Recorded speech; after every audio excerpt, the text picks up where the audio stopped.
ठीक है, आइडिया कहां से है जिससे पूछो बताओ। मीनाक्षी मुस्कान पढ़ के आए? ओके चलो, कहां से आइडिया है, कहां से आइडिया? ओके श्वेता, गौरव कहां से आइडिया है कि भाई ऐसा कुछ भी होना चाहिए? आईए का बेसिक आइडिया कहां था?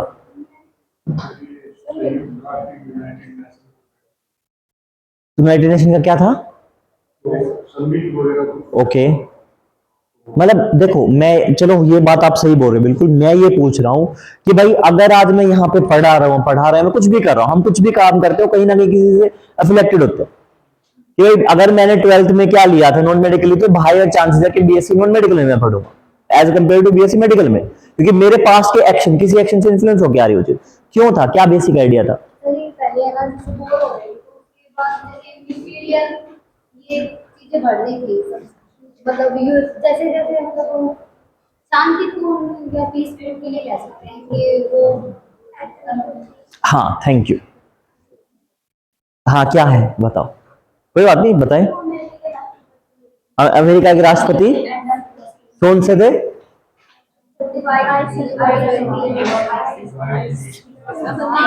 नाम क्या, आराम से क्या नाम था? आइजनहावर। ठीक है सुनो बात, आइडिया क्या था? और ये नहीं बोलना है ऐसे कि बोर हो रहे थे वो कर लिया, नहीं बोलना है ऐसे। नहीं तो आपने बोला कि बैठे बैठे बोर हो रहे थे, फिर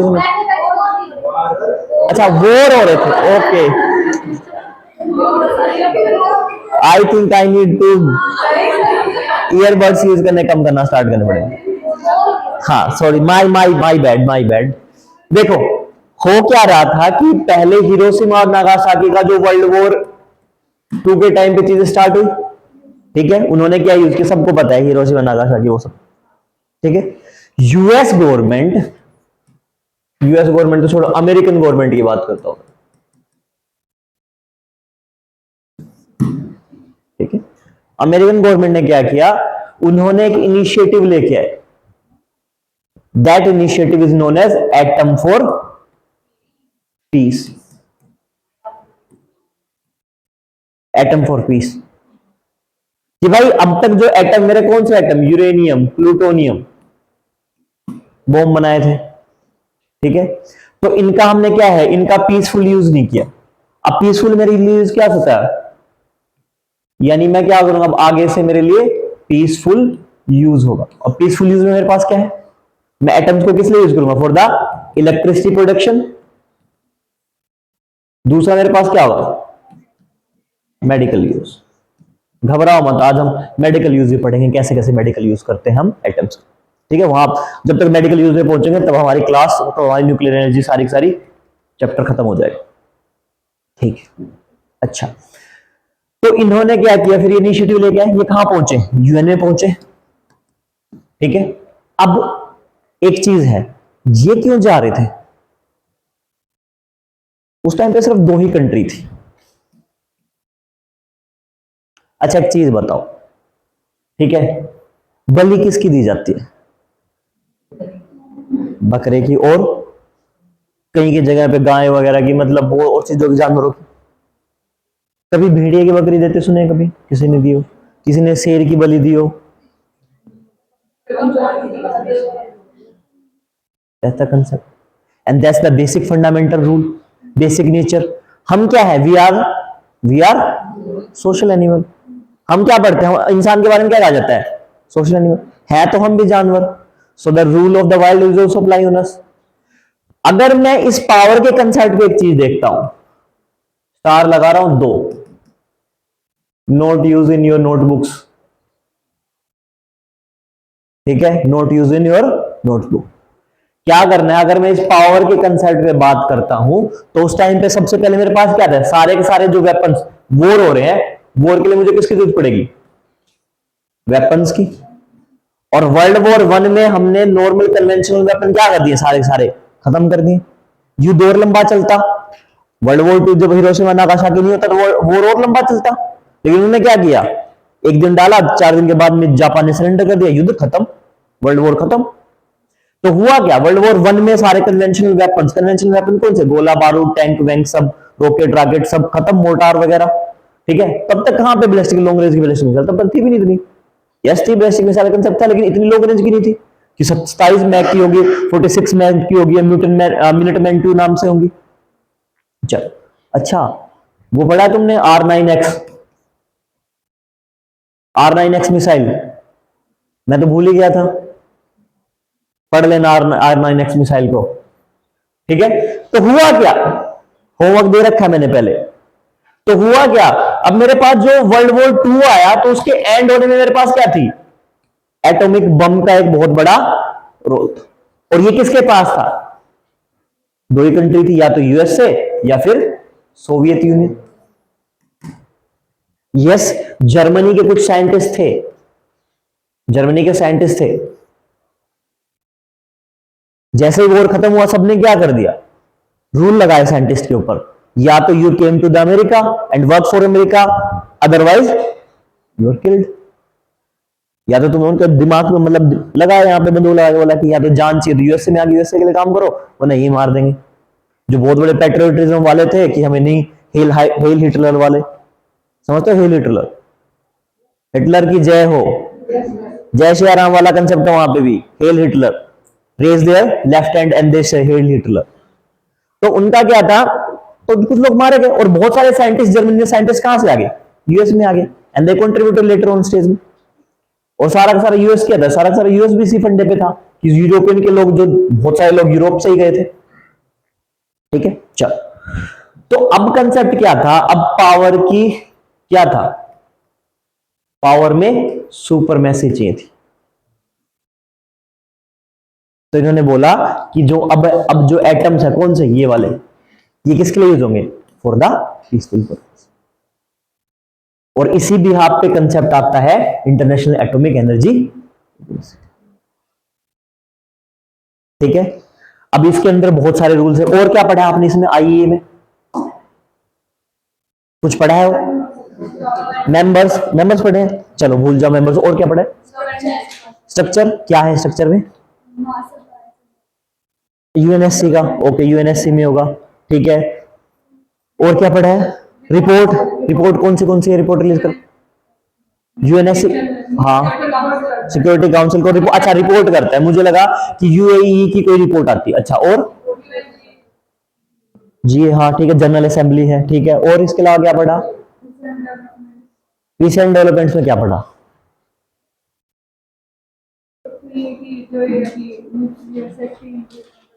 न्यूक्लियर सेफ्टी के लिए, ओके। कौन से फ्लैगशिप इनिशिएटिव है, ओके। हम्म हम्म इसके अलावा किसी ने कुछ और पढ़ा है, थ्री पिलर्स में क्या पढ़ा,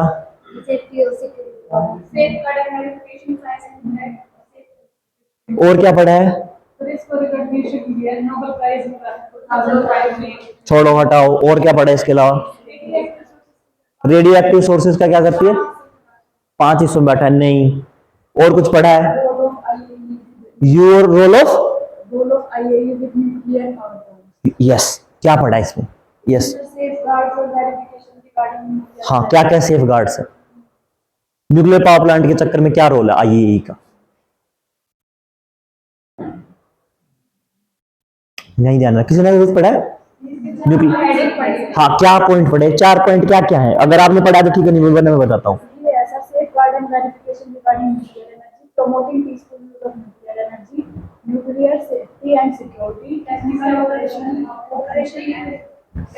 सुनो, मेरे पास दो कंट्री, फॉर एग्जांपल मैं मान लेता हूं, जैसे कल हमने उसकी बात की, कैंडू की बात, याद है, जो इंडिया में आके क्या बन गया बाद में, साइरस। ठीक है, कौन से वाला था, संगीत, आप बताओ संगीत नाम आपका, बताओ, कनाडा में था, नाम क्या था उसका, क्या नाम था, आरती, हाँ हाँ, क्या नाम था, ऐसा ही कुछ था, सिमिलर था, और क्या था, क्या नाम था, Ravi,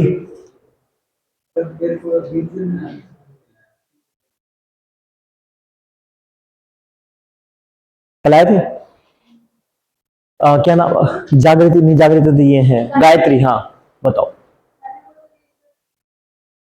pressurised heavy water reactors, pressurised heavy water reactors पढ़ लिया करो, ठीक है। प्रेशराइज्ड हैवी वाटर रिएक्टर्स, ठीक है। क्या था, मैं प्रेस हैवी वाटर रखूंगा, बाकी दूसरा मीनिंग। तो ये थी। अब मान लो ये कंट्री है, बनाया किसने, कनाडा।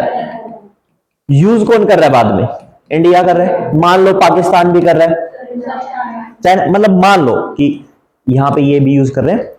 और ऐसा हुआ, अब आईईए के बारे में आपने एक बात पढ़ी है, it is the watchdog. Watchdog का क्या काम होगा, ये पूरी दुनिया में नजर रखेगा कहां कहां पे यूरेनियम न्यूक्लियर पावर प्लांट चल रहा है, कैसे चल रहा है, न्यूक्लियर एनर्जी का कैसे यूज हो रहा है, कैसे यूज नहीं हो रहा है, ठीक है। तो it is work as a watchdog. लेकिन समस्या क्या है, it is a dog without teeth, ठीक है। बोखा कुत्ता है, समझते हो, दांत नहीं है। अब इसका मतलब क्या है, इसका मतलब ये कि सिर्फ मतलब देखेगा। अगर इसको कोई प्रॉब्लम लगे, कुत्ते का होगा स्निफ करना, इसको कोई प्रॉब्लम लगे वहां पे जाके इंस्पेक्शन कर लेगा, सब कुछ कर लेगा। लेकिन जब भी एक्शन लेने की बारी आएगी तो एक्शन नहीं ले पाएगा, ठीक है। तो विदाउट टीथ है, मतलब ये काट नहीं सकता। अगर टीथ होते तो क्या आता, टीथ होते तो आईए क्या करता है, it can goes for a legal action. But legal action का ऐसा कोई कंसेप्ट नहीं, पहली बात।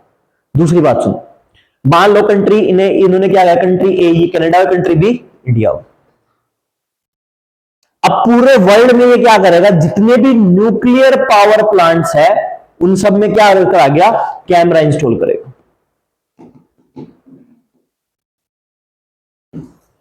कैमरे इंस्टॉल कर, और उन कमरों में, कैमरों में क्या होगी, लाइव रिकॉर्डिंग होगी। और लाइव रिकॉर्डिंग ये क्या कर पाएंगे, एक्सेस कर पाएंगे, ठीक है। लेकिन यहां पे फर्क है, कब बना था ये आईएईए, 90, ओके। हेडक्वार्टर कहां है, वियना, ऑस्ट्रिया, ठीक। चलो एक चीज मुझे, और एक चीज में तुम्हें एक बात बताता हूं। अगर मान लो कोई, अब इंडिया है, इंडिया के पास एक न्यूक्लियर प्लांट, पावर प्लांट ऐसा भी होगा जो कनाडा ने इनको ऑफर किया होगा। कुछ इंडिया के पास कैसे हो सकते हैं, इनको मैं बोल रहा हूं B1 टाइप। कुछ पावर प्लांट ऐसे भी होंगे जो इंडिया ने खुद बनाए हैं, उनको मैं B2 बोल रहा हूं, जैसे KAPP3, Kakrapar atomic power project 3, Kakrapar atomic power project 3। ये क्या है, ये इंडिया का वो न्यूक्लियर पावर प्लांट है जो इंडिया ने क्या किया, खुद डेवलप किया है, इंडिजीनियस।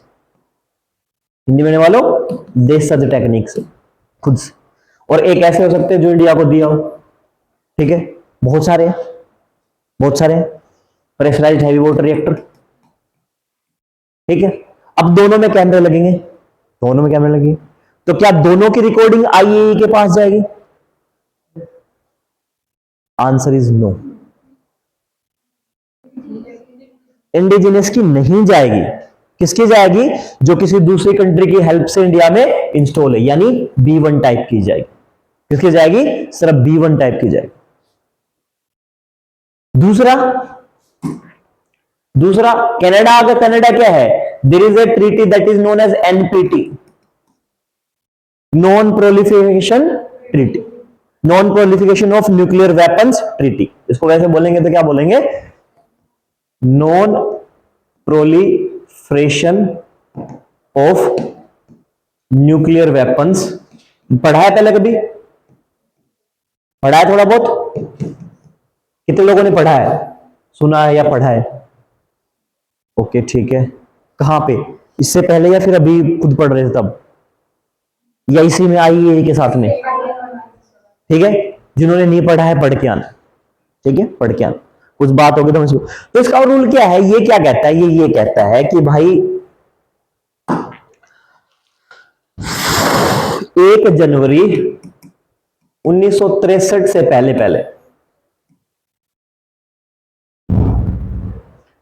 67 65, एक मिनट, एनपीटी कब का है, 61 की बात नहीं, शायद बाद की ही बात है।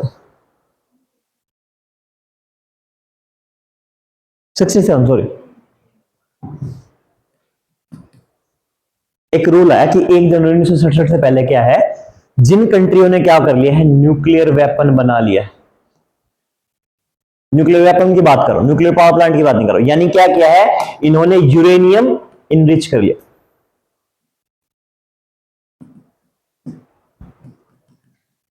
कितने तक? Up to 90%। ठीक है। हुआ क्या, कंट्रीज लाइक यूएस और सोवियत यूनियन, इनके पास क्या, इनके पास ऑलरेडी था। लेटर ऑन स्टेज मेरे पास क्या है, फ्रांस है, उसके बाद मेरे पास कौन है, यूके, एंड देन चाइना। इन कंट्रीज ने इस डेट से पहले क्या कर लिया था, दे और इन्होंने क्या बना लिया, इस डेट से पहले इन्होंने यूरेनियम एनरिचमेंट करके न्यूक्लियर वेपन बना। अब हुई बात क्या, बात ये हुई कि स्टार्टिंग से यूएस से एक चीज चाह रहा है। क्या बात चाह रहा है कि भाई एटम फॉर पीस हो। और एटम ऑफ पीस का सबसे बड़ा रूल क्या है, वो ये चाहते हैं कि पावर सबके पास नहीं जाए। कि अगर एक एनर्जी ऐसी, एक ऐसा एटम है जिससे आप क्या कर सकते हो, जिसका यूज करके आप बहुत दुनिया में सबसे खतरनाक बॉम्ब बना सकते हो, लेकिन इसी चीज से आप क्या है, सिर्फ बिजली बना सकते हो। तो मैं क्या करूंगा, मैं सिंपल यही चाहूंगा कि मेरे साइड वाला पर्सन सिर्फ बिजली बनाए। क्योंकि मैं जब कंपटीशन होगा तो मैं पहले कंपटीशन को एलिमिनेट कर दूंगा। तो यूज क्या था, सिंपल एटम फॉर पीस का एक मतलब ये भी था कि बैलेंस ऑफ पावर बनाए रखने के लिए ये जरूरी था। ठीक है। लेकिन क्या हुआ, कंडीशन यहां तक चेंज होगी, यहां तक कंडीशन क्या हुई, चेंज होगी। और चेंज होते होते क्या होगी, जब तक ये आए तब तक 3 कंट्रीज और ऐड होगी, 3 कंट्रीज और ऐड होगी। फिर ये क्या किया, फिर ये और लेके आया एनपीटी, नॉन प्रोलिफरेशन ट्रीटी। इसके अंदर क्या है, इसके अंदर ये हुआ कि भाई जितनी भी कंट्री है ना, अगर उनको न्यूक्लियर वो चाहिए, मटेरियल चाहिए, तो उनको क्या करना पड़ेगा, एनपीटी साइन करनी पड़ेगी। ठीक है। अच्छा, एक चीज और सुनो। हाँ, न्यूज में तो रहता है, हमेशा न्यूज में रहते हैं ईरान के लिए। हाँ, मैं उसके ऊपर बात करूंगा, 1 मिनट रुको। अभी ये जब आईए चल रहा था तो एक कॉन्फ्रेंस होती है यूएन में, एटम फॉर पीस की एक कॉन्फ्रेंस होती है यूएन में। ये पॉइंट ध्यान रखना है, यूएन में कॉन्फ्रेंस होती है। कॉन्फ्रेंस का नाम था conference on atom for peaceful use. ठीक है। इस कॉन्फ्रेंस को हेड करते हैं, headed by doctor Homi Jahangir Bhabha. और ये आईए बनने से पहले की बात है, जब अमेरिकन गवर्नमेंट क्या करती है, एटम फॉर पीस इनिशिएटिव लेके आती है। तो कहीं ना कहीं मुद्दा ये था कि इंडिया को सपोर्ट कर रहा है। और इस कॉन्फ्रेंस के बाद में ही एक चीज डिसाइड होती है कि अमेरिकन गवर्नमेंट एक चीज डिसाइड करती है कि we will provide the heavy water to India. क्योंकि हमारे पास क्या था, हमारे पास प्रेशराइज्ड हैवी वाटर रिएक्टर था। किसने दिया, कनाडा ने। और हैवी वाटर कौन देगा, क्योंकि प्रेशराइज्ड हैवी वाटर का यूज होगा। अगर heavy water, heavy water is D2O। अगर वो यूज करेंगे तो क्या है, इसमें यूज होगा, and that has been provided by America. तो ये चीज ध्यान रखनी उस टाइम पे। ठीक है, पहला पॉइंट ये। दूसरा पॉइंट 2000, चलो उस तक तो हम पहुंचेंगे नहीं। ठीक है, वो जब आईआर पढ़ाएंगे तब बात करेंगे। ठीक है, एक चीज और लिखनी है इसके साथ साथ, होमवर्क में लिख लो। अगर ये होमवर्क ऐसा है, तुम्हें पढ़ना हो तो पढ़ लेना, नहीं पढ़ना हो तो मत पढ़ना। 2020 की Indo US civilian nuclear deal, 2005 का Indo US civilian nuclear deal. अगर तुम्हें पढ़ना हो तो पढ़ लेना, नहीं पढ़ना हो तो छोड़ दो, कोई दिक्कत। बाद में जब जरूरत आई तो पढ़ लेना। ठीक है, क्योंकि मैं इसमें सवाल नहीं पूछूंगा कल। 2005 की इंडो यूएस से सिविल न्यूक्लियर डील। ठीक है, तो इन्होंने क्या किया, इन्होंने डिसाइड किया कि भाई इसके अलावा फिर और कोई कंट्री क्या नहीं करेगी, नहीं बनाएगी। तो जिसने एनपीटी साइन कर लिया, जिसने एनपीटी क्या कर दिया, साइन कर लिया, वो आगे चल के कभी भी न्यूक्लियर वेपन नहीं बना पाएगा। लेकिन कंट्री कौन सी, country India, country Pakistan, country China तो ऑलरेडी था, North Korea, country South Sudan, ठीक है, कंट्री लाइक इजराइल, इन्होंने कभी साइन ही नहीं किया एनपीटी। और एनपीटी ना साइन करने का सबसे बड़ा मतलब क्या था कि आपको न्यूक्लियर मटेरियल नहीं मिलेगा, ठीक है, ये भी था, ठीक। साउथ सुडान, नॉर्थ कोरिया पहले एग्री कर गया था, हम साइन करेंगे, ये करेंगे, वो करेंगे, एंड देन हट गया फिर बाद में पीछे, ठीक है। साउथ सुडान ने इसलिए नहीं की बिकॉज साउथ सुडान से एक कंट्री अलग बनी है, दैट इज साउथ सुडान, और फिर उसने साइन नहीं की, ठीक है। अच्छा एक चीज और, आईएए में टोटल कितने मेंबर है,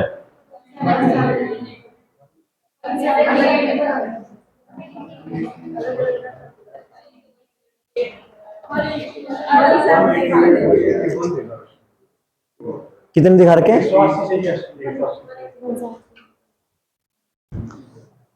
एनपीटी के पता है कितने, फिर से चेक करके आना क्या 191 है या नहीं है, ठीक है। बाकी इतना इंपॉर्टेंट नहीं होता है यूपीएससी के लेवल पे, पर बाकी उसमें पर ये ध्यान रखेंगे कि इन्होंने क्या है, एनपीटी साइन नहीं किया। सुडान से एक कंट्री अलग हुई थी, साउथ सुडान, इसलिए इन लोगों ने बाद में नहीं किया, पर ये कंट्रीज ऐसी थी जो उस टाइम पे एग्जिस्ट करती थी, और फिर भी इन्होंने साइन नहीं किया, ठीक है। चल, तो ये तो हो गया हमारा वो जो तुम्हारे होमवर्क के रिगार्डिंग तुम्हें करनी थी चीजें। अब आ जाओ हमारे टॉपिक पे, मैंने टॉपिक छोड़ा था फास्ट ब्रीडर रिएक्टर पे।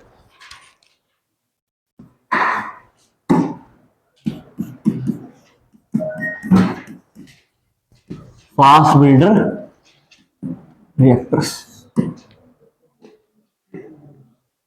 ठीक है, न्यूक्लियर रिएक्टर है, ये वो वाले न्यूक्लियर रिएक्टर है जो क्या करते हैं, जो अपना फ्यूल बनाएंगे। पहली बात तो ये है कि they will work on the fuel की जगह पे दे विल यूज करेंगे कौन सा फ्यूल, स्पेंट फ्यूल, ठीक है। इनके दो टाइप होते हैं, सॉरी गाइस ये लिखो पहले, ब्रीडर रिएक्टर लिखो ओनली, ब्रीडर रिएक्टर, इसके दो टाइप होते हैं, first is FBR, fast breeder reactor, and second है टीबीआर, ठीक है, that is my thermal breeder reactor,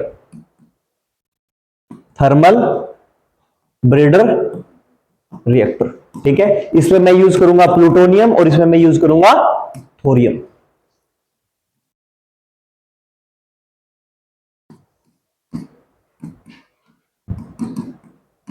ठीक है।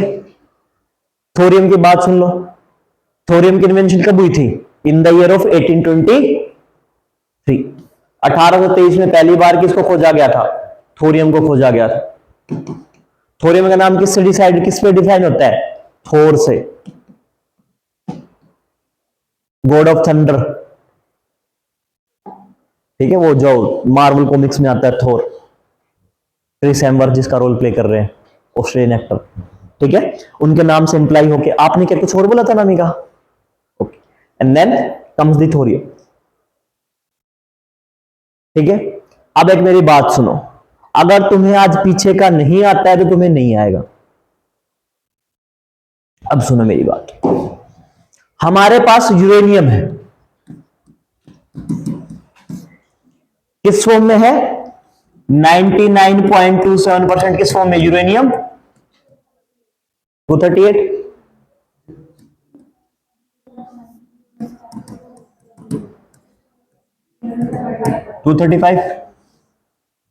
नहीं ये गलत रिप्रेजेंटेशन, गलत किया मैंने, 38, और मेरे पास ट्रेसेस में बहुत जो बच गया है, ट्रेसेस में कितना है यूरेनियम, 34, ये ठीक है। अब सुनो, अब मेरे पास एक चीज है कि this one is the fissile. Fissile का मतलब क्या है कि इस पे अगर मैं एक बॉम्ब वो मारूंगा, क्या मारूंगा, न्यूट्रॉन, न्यूट्रॉन की वजह से यानी मैं क्या करूंगा, मैं न्यूट्रॉन लेके आया, न्यूट्रॉन की बम्बार्डमेंट किस पे, यूरेनियम 235 पे, and it will directly converted into uranium 236। और फिर ये क्या है, ये टूटेगा, टूटे पे मुझे क्या देगा, एनर्जी देगा बहुत सारी, और साथ में किसे टूटेगा, it will break into barium 144 plus kryptonium 89 plus 3 neutron, यानी न्यूट्रॉन न्यूट्रॉन। ठीक है, और ये मेरा कितने हिस्से के साथ हो रहा है, पर क्या न्यूट्रॉन के पास दिमाग है, नहीं। न्यूट्रॉन का तो काम क्या है, बम्बार्डमेंट करना, उसे ये नहीं दिखाई दे रहा कि मुझे 235 वाले पे टकराना है। अब ये क्या, ये तो बहुत कम है, और दूसरा ये क्या है, ये एग्जिस्ट नहीं करता, एग्जिस्ट क्या, सॉरी एग्जिस्ट तो करता है, रेयरली एग्जिस्ट करता है, बहुत कम एग्जिस्ट करता है। अब होगा क्या, वो जो न्यूट्रॉन आया है, अब एक बात सुनो, गेम समझो, जो मेरे पास न्यूट्रॉन आया है, ये न्यूट्रॉन तो भाई चल के इस पे भी जाएगा, यूरेनियम 238 पे जाएगा। अब जैसे यूरेनियम 238 पे जाएगा तो क्या बनेगा, यूरेनियम 239 बनेगा। ये फिजाइल नहीं है, फिजाइल नहीं है तो ब्रेक नहीं होगा, और मेरे पास क्या होगा, मेरे पास बहुत सारा स्पेंट फ्यूल बनेगा, मेरे पास क्या है, स्पेंट फ्यूल बनेगा, यहां से मैं एनर्जी ले लूंगा, और मेरे पास बहुत सारा स्पेंट फ्यूल बनेगा, 99%, 99.27% क्या स्पेंट फ्यूल बनेगा, जो मेरे पास क्या होगा, यूरेनियम 239 होगा। और यूरेनियम 239 जैसे ही एक न्यूट्रॉन मिलेगा, ये अपना स्ट्रक्चर चेंज कर देता है, it will converted into plutonium. ये किसे बदल जाएगा, ये प्लूटोनियम 239 में बदल जाएगा।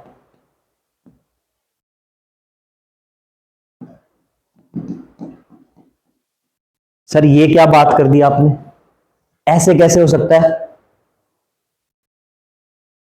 सवाल ये ना सर, ऐसे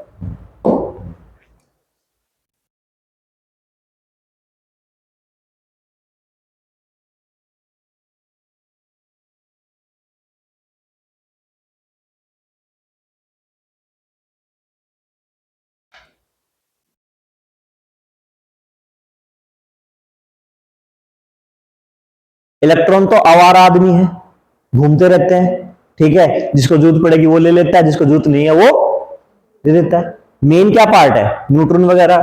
तो यहां पे क्या होगा, अगर मैं क्या करूं, मैं अगर, अब मैंने आपको वो बताया था, प्लूटोनियम, ठीक है, ड्यूट्रियम, ट्रिटियम बताया था, या जब स्टार्ट किया था पहली क्लास में न्यूक्लियर वाले में। तो मेरे पास क्या होगा, मेरे पास सिंपल ये है कि मैंने एक सिंपल बढ़ाया न्यूट्रॉन, तो इसका स्ट्रक्चर चेंज हो जाता है, मेरा हाइड्रोजन क्या है, हीलियम में बदलेगा। सेम ऐसे मेरा क्या होता है, मेरा यूरेनियम 238 में जब मैं एक न्यूट्रॉन ऐड करता हूं, then it will converted into plutonium.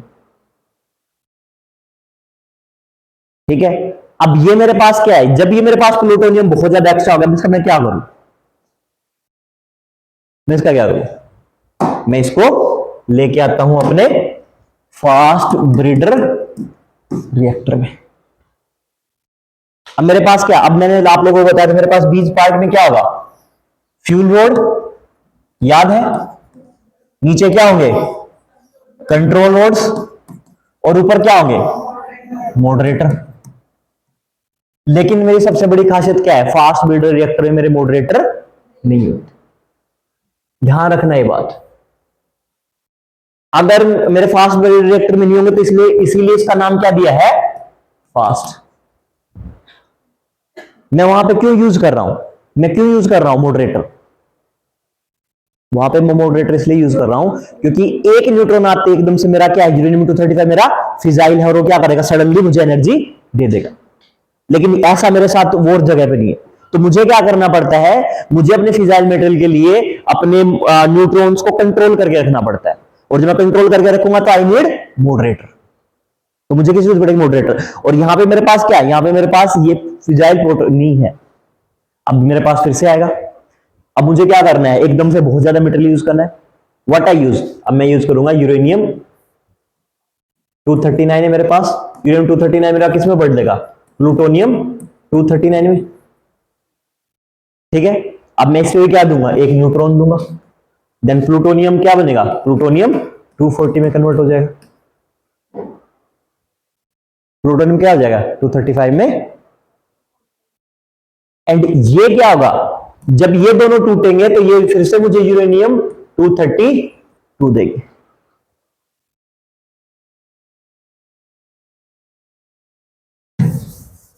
देखो गायत्री, देखो यहां तक समझ में आया। 238 वाले ने मेरे क्या बनाया, 239 बनाए। अब मैंने क्या किया, यहां पे यूरेनियम 239 रख दिया। अब मेरा ये यूरेनियम 239 नहीं बचा, ये क्या बचा है मेरा, प्लूटोनियम 239 बन गया है। वहीं से मैंने स्पेंट में यूज किया। अब मैं इस पे क्या करूंगा, अब मैं तो वही है मेरे पास,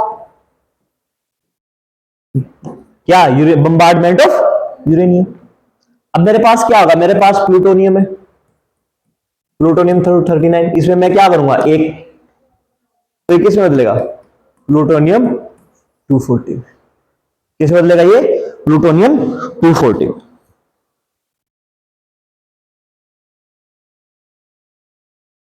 ठीक है। और होता क्या है, जब ये ब्रेक, अब मेरे पास दो ऑप्शन है। अब एक चीज और भी है मेरे पास, मेरा ये वाला क्या रहेगा, ये मेरा वाला अनस्टेबल ज्यादा रहता है, और ये वाला मेरा क्या रहेगा, स्टेबल। यूरेनियम 239 अनस्टेबल था, अस्थिर था, तो उसने स्थिरता के लिए क्या है, अपना स्वरूप बदल दिया, और स्वरूप बदल के किसे बदल गया, प्लूटोनियम। ठीक है, लेकिन स्थिर में मैं एक न्यूट्रॉन और ऐड करूंगा तो फिर क्या होगा, दोबारा से अस्थिर हो जाएगा। तो मेरे पास स्थिर कौन सा है, 239, और 240 क्या है मेरे पास, अनस्टेबल। ठीक है, स्टेबिलिटी यूरेनियम की बात करूंगा तो यूरेनियम मेरे पास क्या है, 235 स्टेबल है, और कैसा है, फिजाइल है, अपने आप एनर्जी देने लग जाता है। मेरे पास 238 भी है, वो भी स्टेबल है, लेकिन वो क्या है, वो फिजाइल नहीं। लेकिन मैं उसमें एक न्यूट्रॉन डालते हुए क्या देता हूं, वो अनस्टेबल हो जाता है, और अपनी स्टेबिलिटी पाने के लिए क्या करता है, प्लूटोनियम में बदल जाए। ठीक है, मैं यूज करूंगा, एंड दैट हैज मी। अब देखो, अगर मुझे प्लूटोनियम का बॉम्ब बनाना है तो मैं किसको यूज करूंगा, आई विल यूज प्लूटोनियम 239। एक डिफरेंस याद रखना है कि अगर मुझे प्लूटोनियम बम, जो मुझे फैट मैन और क्या था, लिटिल मैन और फैट बॉय जो थे, उनमें से वो था, प्लूटोनियम का बॉम्ब था। तो अगर मुझे बॉम्ब बनाना है तो मैं यूरेनियम 239 यूज करूं, और अगर मुझे इलेक्ट्रिसिटी प्रोडक्शन करना है तो मैं प्लूटोनियम 240 यूज करूंगा। एक डिफरेंस है, लिख लेना, ये काम आता है, कई बार पूछ लेते हैं वो, अब तक नहीं पूछा है, मैं भी पूछ लेना आगे चल के। एटम बम बनाने के लिए मुझे प्लूटोनियम 239 की जरूरत पड़ती है। अगर मुझे एटम बम बनाना है, क्यों रखूंगा, बिकॉज वो मेरे लिए क्या, वो स्टेबल है, तो स्टेबिलिटी ज्यादा है, तो इसलिए मैं क्या, उसको बम में इजीली रख सकता हूं।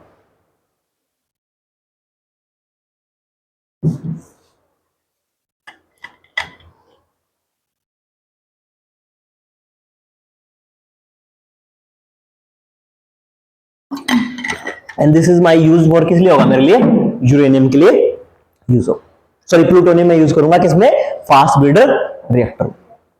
अच्छा, इंडिया में यूरेनियम कहां कहां मिलता है, क्या इंडिया में यूरेनियम मिलता है, यस। कितना परसेंट मिलता है, पूरे वर्ल्ड का 2%। कहां पे मिलेगा, सिर्फ इकलौती स्टेट है जहां मिलता है, दैट इज झारखंड। अभी रिसेंटली न्यूज आई थी कि यस, यूरेनियम और थोरियम हमें कहां मिलता है, मुझे जम्मू एंड कश्मीर में भी मिल सकता है, कश्मीर में, वैली में। और कहां मिलेगा, क्या है, कौन सा जिला बता रहे, रियाज जी। एक वो सुनो, करेवा सोइल पता है आप लोगों को, करेवा सोइल, जम्मू कश्मीर में करेवा सोइल मिलती है, and karewa soil is best for the saffron cultivation, हाँ, केसर की खेती के लिए। और केसर अगर अच्छा होगा तो करेवा सोइल में होगा, करेला नहीं है, करेवा है। और ये मिट्टी का प्रकार है, किसके लिए, सैफ्रॉन कल्टीवेशन के लिए। तो सैफ्रॉन क्या है, सैफ्रॉन क्या बोलेंगे, कब, केसर, राइट, सॉरी अभी तक बताया था, केसर। ठीक है, और केसर के कल्टीवेशन के नीचे क्या है, यूरेनियम मिलने के चांसेस, तो गवर्नमेंट उसको निकाल सकती है, आंसर इज यस। लेकिन उससे क्या आ जाएगा, उससे पूरा पूरा सैफ्रॉन के लिए कल्टीवेशन पूरा पूरा डिस्ट्रॉय हो जाएगा। तो फिलहाल हमारे पास जो अवेलेबल है कंट्री जहां से हम यूरेनियम निकालें, दैट इज, सॉरी स्टेट जो है, दैट इज झारखंड। सबसे पहले मेरे पास एक तो था जादूगुड़ा, दो जगह थी, जादूगुड़ा लिख लो, जादूगुड़ा। ठीक है, जादूगुड़ा और भाटिन, भाटिन यहां पे 1967 से हम निकाल रहे हैं, 1967 से, जादूगुड़ा और भाटिन। दूसरी जगह है मेरे पास नरवा पहाड़, नरवा पहाड़, नरवा पहाड़। यहां पे हम 1995 से निकाल रहे हैं, साइट है, सारी झारखंड में साइट्स है। और लास्ट साइट है मेरे पास में तूरामगढ़ी।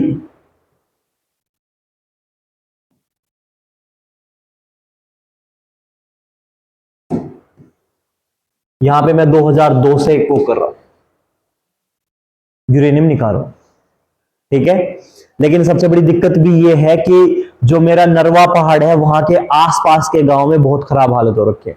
You can watch the documentary if you want to watch, ठीक है। वहां बहुत सारे डॉक्यूमेंट्री, बहुत सारे लोगों ने जाके वीडियोस वगैरह बनाई है। हालत बहुत, टॉक्सिसिटी की वजह से हालत बहुत खराब है। अच्छा, अब तीसरा जो मेरे पास टाइप है that is my TBR, thermal breeder. यहां पे जो मैं यूज करता हूं वो मैं यूज करता हूं थोरियम 232 का, इसका यूज करता हूं थोरियम 232 का।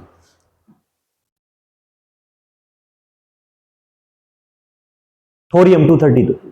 अब थोरियम क्या है? थोरियम एक और मटेरियल है। अब थोरियम का, चलो थोरियम के बारे में बात कर लेते हैं। हाँ, मेरा फिर वही कंडीशन है, मेरे पास क्या होगा? फ्यूल रोड, क्या होगा? मॉडरेटर डालूंगा थोरियम पे, एक न्यूट्रॉन आया, थोरियम पे बम्बार्डमेंट हुई 232, क्या बन जाएगा? थोरियम 233, ठीक है। And it will converted into actinides 233, sorry protactinium है गाइस, इसको एक्टिनिड्स नहीं है, प्रोटेक्टिनियम लिख लो, क्या है पता नहीं, प्रोटेक्टिनियम 233, एक्टिवोडियम 233, ठीक है। एंड इट, अब ये क्या है? ये खुद अपने आप में क्या है? अनस्टेबल रहेगा, और ये फिर किस में कन्वर्ट हो जाएगा? It will convert into uranium 233।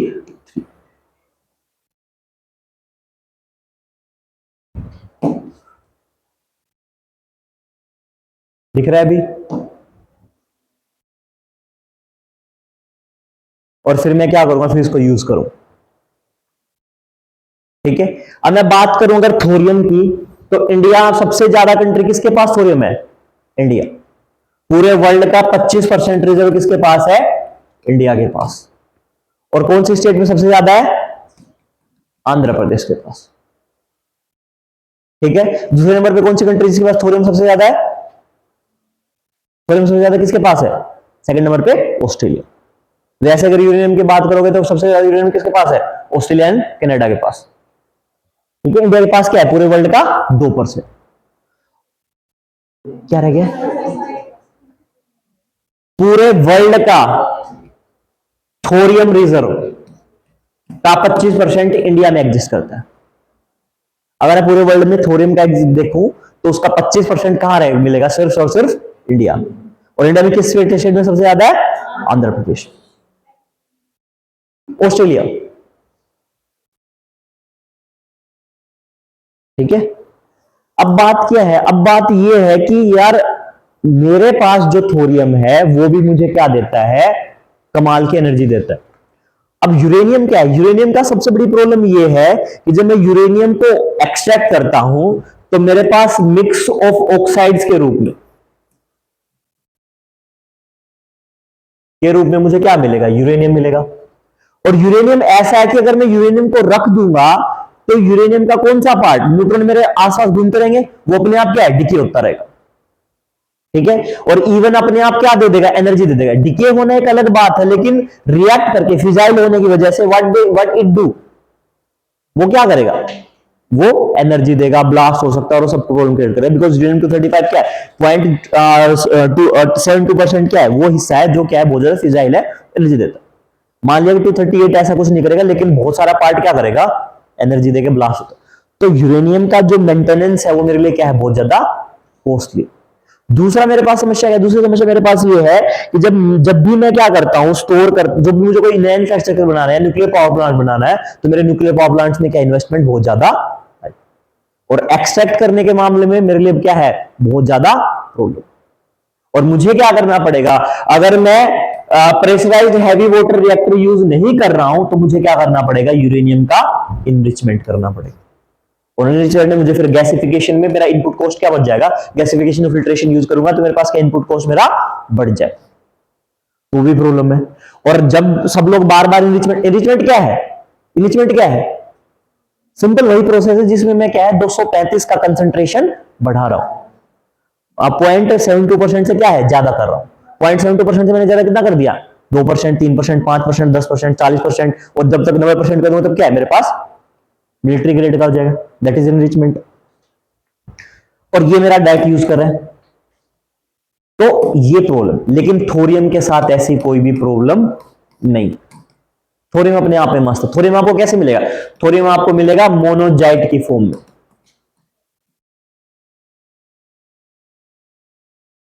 ये क्या है, मोनोजाइट रेयर अर्थ एलिमेंट है, सॉरी वो एटम वो है एलिमेंट है। और आपको ये बात जान के हैरानी रहेगी कि इंडिया के पास जो भंडार, अब देखो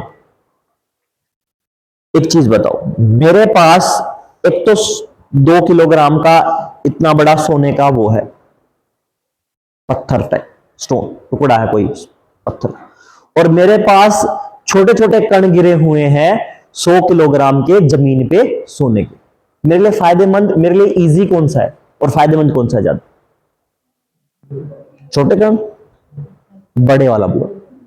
क्योंकि मुझे जो छोटे कण पड़े मुझे क्या करना पड़ेगा, मुझे पहले वो एक्सट्रैक्ट करने पड़ेंगे, कलेक्ट करने पड़ेंगे, यानी मैंने सारी मिट्टी उठाई, फिर मैं उससे मैं क्या करूंगा एक्सट्रैक्ट करूंगा, फिर उनको क्या करूंगा मोल्ड करूंगा, उसमें कुछ इंप्योरिटी होगी, उस इंप्योरिटी को भी क्या निकालूंगा, फिर फिल्टर आउट करूंगा, और फिर क्या है उसको ब्लॉक में कन्वर्ट करूंगा। इंडिया के साथ भी यही प्रॉब्लम है, इंडिया के पास थोरियम का रिजर्व 25% है, लेकिन क्या है वो एज ए कॉम्पैक्ट साइज में नहीं है, वो क्या ग्रेनुअल्स की फॉर्म में फैला हुआ है।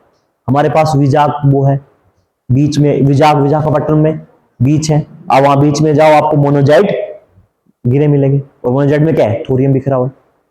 तो इंडिया के साथ थोरियम को लेके ये प्रॉब्लम भी है, ठीक है। और वैसे अगर मैं बात करूं थोरियम की, अगर मैं थोरियम को क्या कर दूं, मैं थोरियम के बहुत सारे एटम्स को एक साथ क्या कर दूं, पैक कर दूं, तो ये आपस में रिएक्ट नहीं करेंगे, ये आपस में रिएक्ट नहीं करेंगे। तो स्टोरेज के मामले में यूरेनियम के मुकाबले क्या है थोरियम बेस्ट है। दूसरा क्या है, इंडिया के पास क्या है नेचुरली फॉर्म में बहुत सारे रिसोर्सेज के रूप में पड़ा हुआ, ठीक है, तो it is good for India. अच्छा एक चीज और लिखो, पूरे वर्ल्ड का पहला थोरियम, पूरे वर्ल्ड का फर्स्ट थोरियम पावर प्लांट का क्या नाम था, भवानी, क्या नाम था, भवानी। और ये कहां है, it is situated in Tamil Nadu.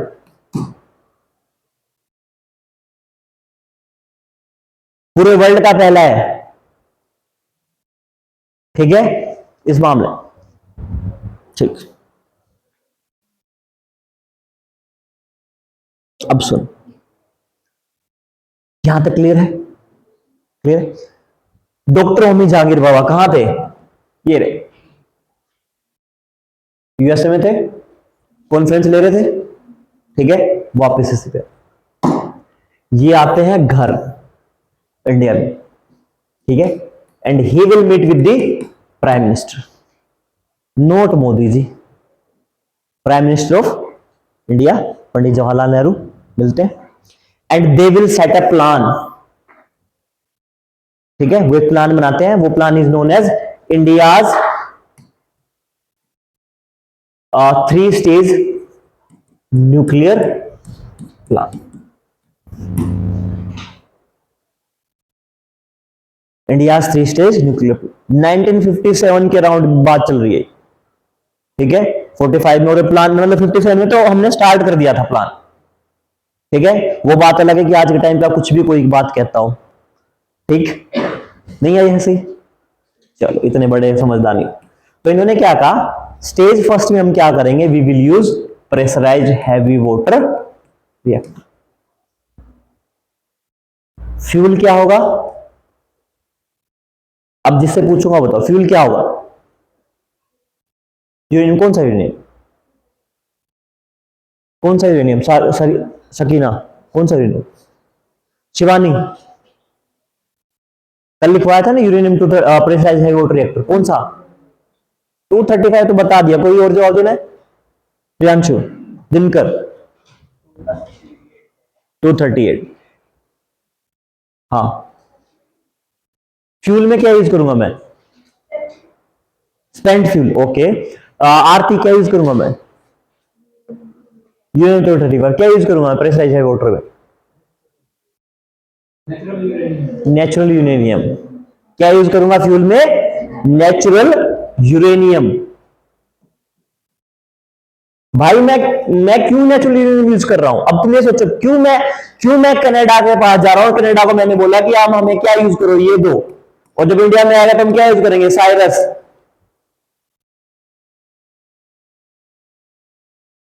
Full form है इसकी साइरस की, ऐसे नहीं लिखना है, घर पे जाके सर्च करना साइरस की फुल क्या फुल फॉर्म है, क्योंकि ऐसे तो पढ़ोगे नहीं, जाके कॉपी खोलोगे नहीं।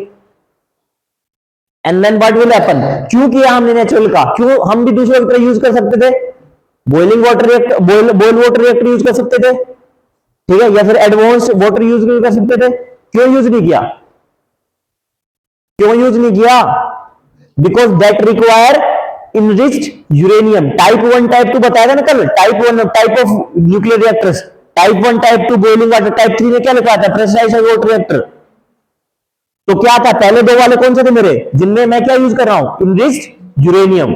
और इनरिच्ड यूरेनियम के लिए क्या है? मुझे अलग से एक्सपर्टीज चाहिएगी, और अलग से एक्सपर्टीज के साथ में मुझे क्या है? कुछ ना कुछ इन्वेस्टमेंट चाहिएगा। लेकिन इन्वेस्टमेंट नहीं था, क्योंकि हम पहले क्या है? पहले भाई गरीब देश के रूप में है, तो हमें क्या है? हमें सिंपल यूरेनियम दे दो, हम यूरेनियम क्या करेंगे? यूज कर लेंगे। कौन सा मॉडरेटर में क्या यूज करूंगा? मॉडरेटर में क्या यूज कर रहा हूं? Heavy water, D2O। फिर और मेरे पास क्या है? कंट्रोल वर्ड्स में मेरे पास क्या है? कंट्रोल वर्ड भी छोड़ दो, कूलेंट में मैं क्या यूज कर रहा हूं? एक वर्ड दिया है कूलेंट, D2O, हैवी वाटर। दोनों में क्या यूज करूंगा? Heavy water. क्यों भाई? क्योंकि प्रेशराइज्ड हैवी वाटर रिएक्टर है, नाम में दिया हुआ है। अब ये मुझे क्या देगा? ये मुझे क्या देगा? अरे भाई साहब, ये मुझे क्या देगा?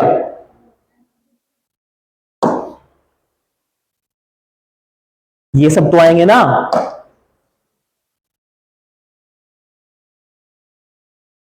देखो, नेचुरल है, 99.2% क्या है? यूरेनियम 238, और 0.72% क्या है? यूरेनियम 235। रोड में घला हुआ कहीं पे क्या आया? न्यूट्रॉन। किसके साथ रिएक्ट करेगा? दोनों के साथ में। इसके साथ भी कर सकता है, इसके साथ भी कर सकता है। इसके साथ रिएक्ट करके क्या बनाएगा? यूरेनियम 239। इसके साथ क्या बनाएगा? यूरेनियम 236। और 236 मुझे क्या देगा? एनर्जी देगा। साथ में मुझे क्या देगा? बेरियम, क्रिप्टोनियम और 3 न्यूट्रॉन्स देगा। और ये मेरा किसके रूप में बन जाएगा? Spent fuel. ये मेरा क्या? अनस्टेबल है, तो स्टेबिलिटी के लिए it will converted into plutonium 239। बताया अभी अभी। तो अगर मेरा प्रेशराइज्ड हैवी वाटर में क्या यूज कर रहा हूं? नेचुरल यूज कर रहा हूं, तो मेरे पास क्या बचेगा? बहुत सारा स्पेंट फ्यूल बचेगा। बहुत सारा मेरे पास क्या बचेगा? स्पेंट फ्यूल बच रहा है, spent fuel. And here comes India's second stage of nuclear plant. Second stage में क्या यूज करेंगे? सेकंड स्टेज में we will use fast breeder reactor. Fast breeder reactor अभी तक बताया था। फ्यूल में क्या यूज करूंगा? फ्यूल में क्या यूज करूंगा? Spent fuel. और स्पेंट फ्यूल में मेरे पास क्या है? प्लूटोनियम 239। 239। मॉडरेटर मेरे पास, मॉडरेटर मेरे पास क्या होगा? मॉडरेटर मेरे पास क्या होगा? गायत्री क्या होगा मॉडरेटर में? क्या होगा विजेंद्र? मॉडरेटर होगा ही नहीं। अभी तक बताया था कि मॉडरेटर है ही नहीं। नहीं है, गुड गुड विजेंद्र, मॉडरेटर होगा ही नहीं। कूलेंट मेरे पास क्या होगा? गुड। कूलेंट मेरे पास क्या होगा? Liquid sodium. लिख लो, मैं पूरा लिखवा देता हूं। मेरे पास क्या होगा? Liquid sodium. यूएम।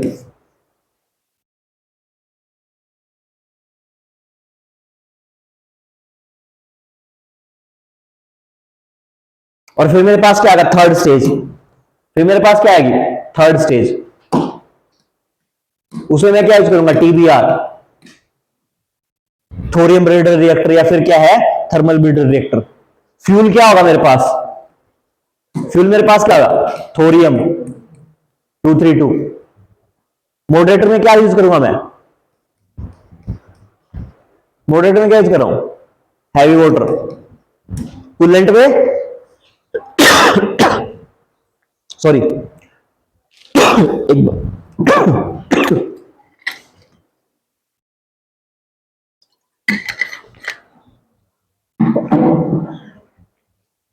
कूलेंट में मैं यूज कर रहा हूं हैवी वाटर D2O, और यहां इसको मैं बोलूंगा हैवी वाटर,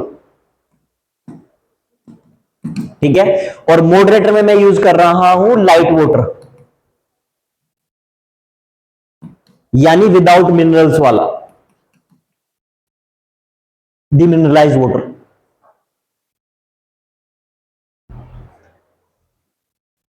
अब मैं डिमिनरलाइज वाटर क्यों यूज कर रहा हूं, डिमिनरलाइज वाटर, लाइट वाटर क्यों यूज कर रहा हूं, क्यों यूज कर रहा हूं, एवरीडे साइंस है भाई ये, तो क्यों यूज कर रहा हूं। अगर मेरे उसमें बहुत सारे मिनरल्स हैं और मैंने उसको हीट कर दिया, भाप में बना दिया, फिर क्या होगा, सारे के सारे मिनरल्स मेरे दीवारों पे चिपक जाएंगे। किसकी दीवारों पे, जो मेरे पास, जहां से वाष्प जा रही है, पानी जा रहा है नीचे से, कूलेंट होके जा रहा है, फिर कहां पे जा रहा है, रोड्स के पास जा रहा है, रोड से भाप निकल रही है, वो एनर्जी निकल रही है, एनर्जी से पानी क्या है, भाप में बदल गया है, भाप से स्टीम में बदल गया, स्टीम से फिर मेरे कहां गया, टर्बाइंस के पास में। अगर ये वाला पानी में मिनरल्स हैं और वो सारा भाप बन गया, तो मिनरल्स मेरे कहां जाएंगे, वही रहेंगे, पानी में तो जा नहीं सकते, पानी क्योंकि पानी तो भाप बन गया, और फिर क्या बनेंगे, मिनरल्स दीवारों पे चिपक जाएंगे। देखा होगा तुमने, अगर तुम्हारा खारा पानी है बहुत टाइम तक, तो क्या खारा पानी को तुम रखते रहते हो तो सेटल होगे कहां है, तुम्हारे सिंक वगैरह में, तुम्हारी वाटर टैप्स पे चिपक जाता है, बिकॉज मिनरल्स है, वाटर खारा पानी है, फ्लोराइड्स है उसमें, मिनरल्स है, मैग्नीशियम है, सोल्ट है, सोडियम वगैरह है, क्लोरीन है, तो क्या होता है, चिपक जाता है। तो मेरा पूरा न्यूक्लियर पावर प्लांट क्या हो सकता है, खराब हो सकता है। तो मुझे, मैं क्या यूज करूंगा, आई यूज लाइट वाटर, या फिर विदाउट मिनरल वाला है डिमिनरलाइज वाटर। ये तो बेसिक कंसेप्ट है ना, अंडर कॉमन अंडरस्टैंडिंग। और यहां पे क्या यूज कर रहा हूं, हैवी वाटर। फ्यूल में मेरे पास क्या है, थोरियम। थोरियम किससे बदलेगा, एक न्यूट्रॉन आएगा, थोरियम 233 कन्वर्टेड इनटू थोरियम 233, 232 233 बनेगा, 233 क्योंकि मैं क्या कहूंगा, प्रोटेक्टिनियम, ठीक है, and that it will converted into uranium 233, और फिर वो मुझे क्या देगा, एनर्जी देगा। अच्छा, एक चीज बताओ, अब क्या एक चीज समझना, कल तुमने वो आर्टिकल पढ़ा था जो मैंने भेजा था व्हाट्सएप पे, व्हाट्सएप वाला आर्टिकल पढ़ा था, किसी ने पढ़ा है, चलो आज पढ़ लेना जाके, मंडे में बात करते हैं। क्या करते हो यार, ये चीजें खोल के पढ़ लिया करो, ठीक। या फिर जितेंद्र सर की मैसेज पढ़ते हो, उन्होंने कहा था कि अरे अब आज कम कर ली तुमने, 2 मिनट आज कम कर ली, पढ़ना जाके, उसमें वहां पे तुम्हें एक डिफरेंस पता लगेगा। उसमें क्या है कि उसमें क्वांटम कंप्यूटिंग के बारे में बताया, तुम्हें एक चीज पता लगेगा कि यार आज के टाइम में एक जगह पे तो आंध्र प्रदेश के सीएम आज चिल्ला के बोल रहे हैं कि 14 अप्रैल को क्या होगा, हम क्वांटम कंप्यूटर बना लेंगे पहला, और वो भी पूरा क्या इंडिजिनियस होगा। लेकिन दृष्टि का एक आर्टिकल है 2021 में, वो ये कह रहा है कि हमने क्वांटम कंप्यूटर बना रखे हैं। दोनों में फर्क क्या है, कोई तो एक झूठा होगा, लेकिन दोनों झूठे नहीं है। फर्क क्या है, फर्क तुम्हें ढूंढ के लाना, पढ़ोगे तो फर्क समझ में आएगा, नहीं पढ़ोगे तो नहीं आएगा। अच्छा, अब एक बात समझ में आई होगी आप लोगों को कि अगर मुझे अगर एनर्जी चाहिए, मुझे अगर न्यूक्लियर फ्यूजन करना है, मुझे क्या करना है, न्यूक्लियर फ्यूजन करना है, तो मेरे लिए बेसिक चीज क्या है कि मेरा जो मटेरियल होगा, ठीक है, वो मेरा क्या होना चाहिए, फिजाइल होना चाहिए। अगर मेरा मटेरियल फिजाइल नहीं है तो वो एक्ट नहीं करेगा, वो मुझे एनर्जी नहीं देगा। फिर मुझे क्या करना पड़ेगा, मटेरियल मेरा फिजाइल बनाना पड़ेगा, या तो मुझे क्या करना पड़ेगा, यूरेनियम को इनरिचमेंट करना पड़ेगा, या फिर मैं क्या है, या फिर मैं उसको ऐड करते करते न्यूट्रॉन एक्सा देता रहूंगा और स्पेंट फ्यूल में उसको कन्वर्ट करके दूसरे तरीकों से यूज करूंगा, ब्रीडर रिएक्टर्स में यूज करूंगा, न्यूक्लियर पावर प्लांट्स में यूज नहीं करूंगा। ये मेरे पास क्या था, मेरे पास फिजाइल तो 235 ही है, मैंने 238 का क्या किया, 238 वाले को 239 में बदल दिया, वो स्पेंट फ्यूल बन गया। और फिर मैंने एक अलग टाइप का न्यूक्लियर रिएक्टर बनाया जिसको मैंने क्या बोला फास्ट ब्रीड रिएक्टर। क्यों बोला, क्योंकि उसमें मॉडरेटर नहीं है और उससे स्पीड क्या है, वो ब्रीड क्या करता है, एकदम से फ्यूल को यूज करता है हाई अमाउंट, तो मैंने इसको नाम दिया। और वो क्या है, वो प्लूटोनियम यूज कर रहा है। फिर मैंने थोरियम देखा, थोरियम ब्रीड रिएक्टर्स है। तो मेरे लिए एक बेसिक कंडीशन हमेशा समझ में क्या आ रही है, ये आ रही है कि अगर मुझे एनर्जी चाहिए तो मेटेरियल मेरा कैसा होना चाहिए, फिजाइल होना चाहिए। मेटेरियल मेरा फिजाइल हो, और एक वर्ड आता है रेडियो एक्टिव, ठीक है। अब बात यह है कि रेडियो एक्टिव तो 238 भी है और 235 भी है और 234 भी है और 233 भी है, सब है, या फिर 239 भी है अनस्टेबल वाला जो बाद में क्या है प्लूटोनियम में बदलेगा, सब है, लेकिन फिजाइल नहीं है। फिजाइल नहीं, फिजाइल कौन सा है। और एक चीज और भी है, और एक चीज और क्या है, नेचुरली अकरिंग, प्राकृतिक रूप से मौजूद।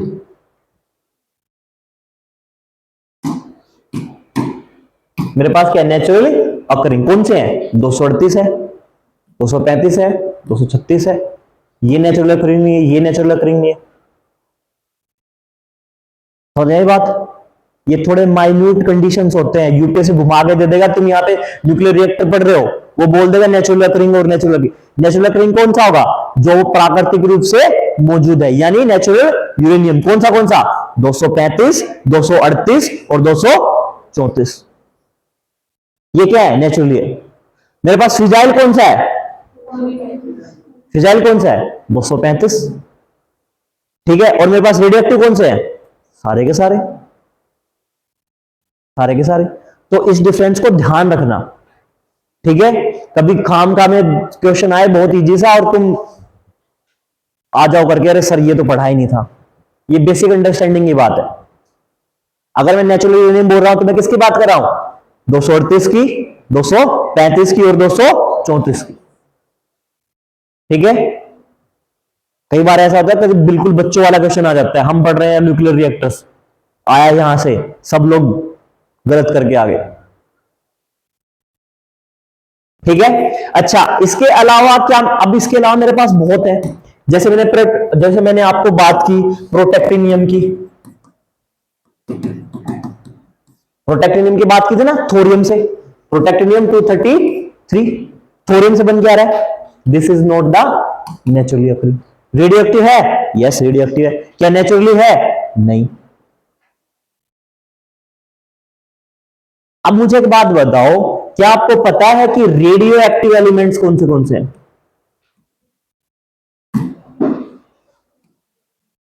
वो वाले जो क्या करेंगे,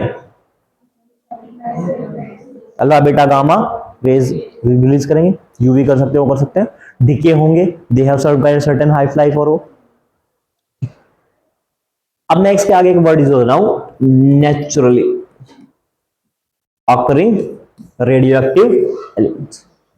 अब बताओ कौन से हैं, वेरी गुड, यूरेनियम और थोरियम, वेरी गुड, और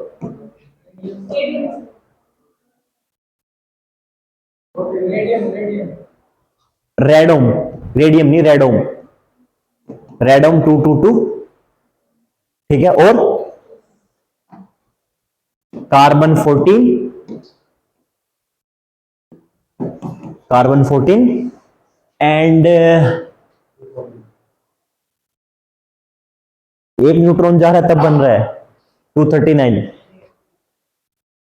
यूरेनियम था नेचर में, उसमें एक न्यूट्रॉन ऐड हुआ तब प्लूटोनियम बन के आ गया मेरे पास, ठीक है। एंड मेरे पास एक है रेडोम और एक है के है सोडियम, सॉरी पोटेशियम, इसका नंबर मुझे ध्यान नहीं है पोटेशियम का,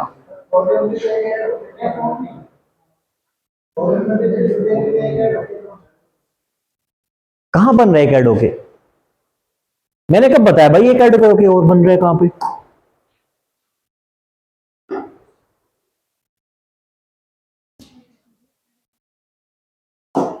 थोरियम से यूरेनियम बन जाएगा बाद में, ठीक है। क्या है? 40, 40, 40 ना? अच्छा ठीक, ये 40। बहुत फोन चलाते हो क्लास में, मत चलाया करो, ठीक है। ये मेरे पास कैसे, ये मेरे पास नेचुरली अकरिंग है, ठीक है, कि नेचर में ऑटो रेडियो एक्टिव तो बहुत सारे हैं, लेकिन नेचुरली अकरिंग मेरे पास ही है। कार्बन 14 है, यूरेनियम है, थोरियम है, रेडोम है, 2 है, 2 है, और मेरे पास ये है पोटेशियम 40, ठीक है। ओके, ये चीज हो गई है। ये हमारा लगभग लगभग सारा फ्यूजन का हो गया, ये सारा सारा मेरे पास क्या हो गया? फ्यूजन का हो गया। एक लिखो, एक चीज और लिखो, radio isotopic, radio isotopic थर्मोन्यूक्लियरिक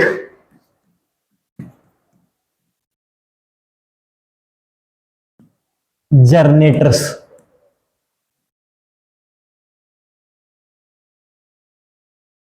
RTGS छोटा है, ठीक है, इकोनॉमी वाला नहीं, RTGS, ठीक है। पढ़ा होगा इकोनॉमी में क्या होता है? रियल टाइम, रियल आगे, रियल टाइम के आगे ग्रोस सेटलमेंट, ठीक। ये वो नहीं है, लेकिन यहां पे एस छोटा है तो RTGS, ठीक है। जनरेटर एक के लिए जनरेटर्स ज्यादा। अब ये भी क्या है, देखो ये 2-3 चीजें हैं मेरे पास। जब फ्यूजन होगा ना, एक चीज ध्यान रखना, जब मेरे पास फ्यूजन होगा तो फ्यूजन में मेरे पास क्या हो रहा है कि मेरे पास बड़ा एटम टूट के छोटे हो, ठीक है। अब एक चीज सुनो, यहां पे ये क्या लिखा हुआ है? जनरेटर। सेल का काम क्या होता है? एनर्जी या फिर किसी भी चीज को क्या करना? स्टोर करना। बैटरी का सेल है तो एनर्जी स्टोर करेगा, हमारी बॉडी का सेल है तो क्या है? हमारी बॉडी में एनर्जी स्टोर करेगा, एटीपी स्टोर करेगा, वो सब करेगा, ठीक है। Fundamental basic unit cell. Motor है, क्या करेगी? मोटर क्या करती है? पंखे की मोटर क्या करेगी? मोस्टली इलेक्ट्रिसिटी को क्या करती है? किसी ना दूसरी टाइप की एनर्जी में कन्वर्ट करती है इलेक्ट्रिसिटी को, या तो मैकेनिकल एनर्जी में कर देगी या फिर क्या है और किसी दूसरे तरीके में, ठीक है। जनरेटर क्या करेगा? जनरेटर इसी मैकेनिकल एनर्जी को या फिर किसी दूसरी एनर्जी को किसमें प्रोड्यूस करेगा? इलेक्ट्रिसिटी। पता था ये? चलो बहुत अच्छी बात। तो यहां पे क्या लिखा हुआ है? जनरेटर क्या करेगा? किसी एनर्जी को किसमें कन्वर्ट करेगा? ठीक है। अब रेडियो आइसोटोपिक है, यानी मेरी कैसी है? रेडियो एक्टिव वाली, रेडियो एक्टिव वाली। और दूसरी बात क्या? दूसरी बात ये कि अभी हम पढ़ रहे हैं, तो ये क्या करेगा? ये हमारा नॉर्मली जितने क्या है रेडियो एक्टिव एलिमेंट्स हैं उनकी एनर्जी को, ठीक है, किसमें बदलेगा? इलेक्ट्रिसिटी। किसमें बदलेगा? ठीक है। अब इनके पास है कौन सी एनर्जी? कौन सी एनर्जी इनके पास? अब ये डिके होते हैं, डिके होंगे, टूटेंगे, टूटेंगे, टूटेंगे तो फिर क्या बदलेंगे? फ्यूजन नहीं होगा। फ्यूजन में डायरेक्ट आपको क्या मिलेगी? एनर्जी मिल सकती है। तो यहां पे क्या है, जब डिके होंगे तो क्या कन्वर्ट करेंगे? हीट देंगे। मैंने बताया था ना, जब हम किसकी बात कर रहे थे, हम गीजर्स की बात कर रहे थे, जब हम एनर्जी पढ़ रहे थे, एनर्जी जब हम पढ़ रहे थे तो मैंने बताया था ना कि धरती के नीचे भी होती है, गर्म पानी के जो चश्मे वगैरह होते हैं उनमें क्या होता है, बिकॉज बहुत बार नीचे क्या मिल जाता है, कई बार रेडियो एक्टिव एलिमेंट्स भी मिल रहे होते हैं, वो क्या करते हैं, वो हीट करते रहते हैं, और जो नीचे पानी बह रहा है वो जब उसकी हीट कांटेक्ट में आएगा तो क्या है, तो वो पानी बाहर निकलेगा, देन किसमें बदलता है, it will convert known as geysers. बहुत बार ऐसा होता है, या फिर कई बार लावा मैग्मा कांटेक्ट में भी आ जाता है, तो वो क्या देंगे, दे विल गिव हीट जब डिके हो रहे, और यही हीट को जनरेटर किसमें बदलेंगे, इलेक्ट्रिसिटी। अब सर इसका क्या काम है, बिजली तो मैं वैसे बना सकता हूं, बिजली तो मैं वैसे बना सकता हूं, इस जनरेटर की क्या जरूरत है, जब मैं वो बिजली बना रहा हूं ना, तो मुझे बहुत बड़ा एरिया चाहिए, उसे बहुत सारा पानी चाहिए, और उस पानी से मैं क्या कर रहा हूं, उस पानी को बार बार उस हीट के कांटेक्ट में लेके आ रहा हूं, और हीट के कांटेक्ट में आने से क्या हो रहा है, वही पानी मेरा भाप में बदल रहा है, और भाप मेरी किसमें जा रही है, टरबाइन पे जा रही है, टरबाइन घूम रही है, टरबाइन फिर मैकेनिकल एनर्जी जनरेट कर रही है, उस मैकेनिकल एनर्जी पे आगे क्या लगा हुआ है, जनरेटर लगा हुआ है, जनरेटर लगा, और वो जनरेटर क्या कर रहा है, बिजली बना रहा है। मैंने बीच का पानी हटा दिया, अब ये जनरेटर क्या करेगा, डायरेक्ट हीट से क्या कन्वर्ट करेगा, बिजली बना, साइज छोटा हो गया, कॉम्पैक्ट हो गया। फायदे कहां का है, जब मुझे, अब देखो, अब मैं इस जनरेटर को अपने घर में तो रख नहीं सकता, बिकॉज यूरेनियम को एक्सेस करना इस प्रॉब्लम। बेटा आपका क्या नाम है, इनका क्या नाम, हाँ संध्या, ठीक है, अटेंडेंस लगानी है ना, हाँ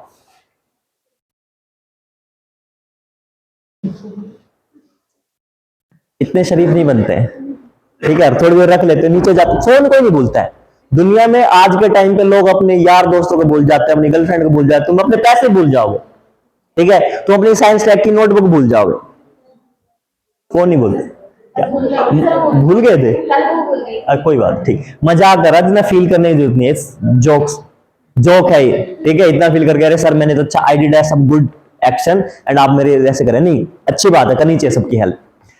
तो हमने क्या किया है, जो वोटर का जो पार्ट है उसको सारे को क्या कर दिया है, हटा दिया, तो मेरे लिए साइज कॉम्पैक्ट हो जाएगा। अब मैं इसे घर पे यूज नहीं कर सकता, क्यों यूज नहीं कर सकता, because uranium is not available for everyone, तो कहां यूज होगा, जब मैं बहुत स्पेस में दूर कोई चीज भेज रहा हूं। अब स्पेस में मैं क्या कर रहा हूं, स्पेस में मेरे पास दो तीन चीजें हैं, या तो मैं सारा का सारा किसके ऊपर डिपेंडेंट हूं, किसके ऊपर डिपेंडेंट हूं, सनलाइट पे, लेकिन सनलाइट ऐसा होता है कई बार मैं किसी प्लेनेट के पीछे चला गया, देन या तो मैं सोलर पैनल रखूं, और सोलर पैनल रखने के साथ मुझे क्या रखना पड़ेगा, साथ में एक बैटरी भी रखनी पड़ेगी, तो जिस टाइम मैं डायरेक्ट क्या है सन को फेस नहीं कर रहा हूं, उस टाइम मैं क्या करूंगा, मेरी बैटरी यूज करेगी, और बैटरी की वजह से मेरा क्या है, वेट बढ़ जाता है, मास बढ़ जाता है, तो बेस्ट ऑप्शन क्या बचा, अब स्पेस वाले फील्ड्स में ये यूज कर रहे हैं, रेडियो आइसोटोपिक थर्मोन्यूक्लिक जनरेटर्स यूज कर रहे हैं। फ्यूजन यूज नहीं करता है, फ्यूजन यूज नहीं करेगा, क्या करेगा, हीट को डायरेक्ट किसमें कन्वर्ट करेगा, किसमें कन्वर्ट कर देगा, इलेक्ट्रिसिटी। कहां यूज हो रहा है, स्पेस एक्सप्लोरेशन प्रोग्राम्स में और उन सब चीजों में, ठीक है। तो कोई भी फ्यूजन का रिएक्टर नहीं है, रिएक्टर नहीं है, क्योंकि रिएक्टर में क्या होता, रिएक्टर में क्या होता, आपको पानी लेना पड़ता, पानी को कन्वर्ट करते, ऐसा नहीं कि बड़े रिएक्टर का छोटा टाइप है, बड़े रिएक्टर का छोटा टाइप है, नहीं ऐसा नहीं, वो क्या है, वो एक अलग ही कंसेप्ट है, यानी बड़े अगर छोटा रिएक्टर होता तो मैं क्या करता, मैं पानी लगातार कम लेता। अब लिखो नया टॉपिक, यहां तक समझ में आया, ठीक है, नया टॉपिक लिखो, small moderator reactors, SMR, SMR, RS small, small modulators reactors, small modulator reactors. अब होता क्या था, पहले वाले मेरे रिएक्टर बहुत बड़े हो गए, अब बड़े रिएक्टर्स के साथ दिक्कत क्या है, बड़े रिएक्टर्स के साथ दिक्कत यह है कि अगर बाय चांस कोई माल फंक्शनिंग आ गई या फिर कंट्रोल रोड्स फेल हो गई, कंट्रोल रोड्स का काम क्या है, चल क्या काम है कंट्रोल रोड्स का, निशा प्रियांशु क्या काम है कंट्रोल रोड्स का, बताएंगे बबली, बताओ। हाँ हाँ, उनको क्या करेगा, जो रिलीज ऑफ न्यूट्रॉन है, तीन तीन लोगों को बताने की जरूरत नहीं है, न्यूट्रॉन रिलीज हो रहे हैं, न्यूट्रॉन को क्या कर लेगी, अब्सॉर्ब हो जाए, रिलीज होने वाले न्यूट्रॉन, कंट्रोल। अगर कंट्रोल रोड मेरी फेल हो गई, आज तुम घर जाना और देखना कि एक एक्टिव न्यूक्लियर रिएक्टर की कंट्रोल रोड्स कैसी होती हैं। तुमने देखा होगा ना, जब कई बार भूत की मूवी तुम देखते हो और एक्चुअल में क्या पूरी धरती ऐसे हिलने लग जाती है, भूत आएगा सब कुछ फैन वैन ऐसे हिल रहे हैं, एक्चुअल में ऐसा हो जाता है। जब एक न्यूक्लियर पावर प्लांट अपने फुल थ्रस्ट पे चलता है ना, तो कंट्रोल रोड्स को इतना जोर से करता है, और कंट्रोल छोटी नहीं होती, इतनी भारी भारी कंट्रोल रोड्स होती है इस साइज की, वो भी ऐसे ऐसे जंप करने लग जाती है फुल, जब कैलिबर में एक न्यूक्लियर पावर प्लांट चलता है, जब रिएक्शन होती है। और कैसे अब मान लो उनमें से कोई भी कंट्रोल रोड फेल हो गई, या फिर कंट्रोल रोड जंप करके बाहर निकल गई, किसकी बनी है वो? सिंपल बनी है। या तो उनमें क्या है, हाफनियम की बनी है, किस कैडमियम की बनी है, वो सब मेटेरियल है, या फिर लिक्विड फॉर्म में लिक्विड सोडियम लिक्विड की बनी है, उन सब की है, निकल के बाहर आ गई, क्या होगा? अनकंट्रोल्ड रिएक्शन होगी, सब ब्लास्ट, सब खत्म। चेरनोबिल में ऐसे हुआ था, देखना हो तो मैंने तुम्हें दो तीन चीजें बताई थी। तो मैंने मार्शियन बताई थी आपको देखने के लिए, एक मैंने स्पेस वो बताई थी, रॉकेट बॉयज बताई थी मैंने देखने के लिए, ठीक है। एक और है चेरनोबिल नाम से, चेरनोबिल,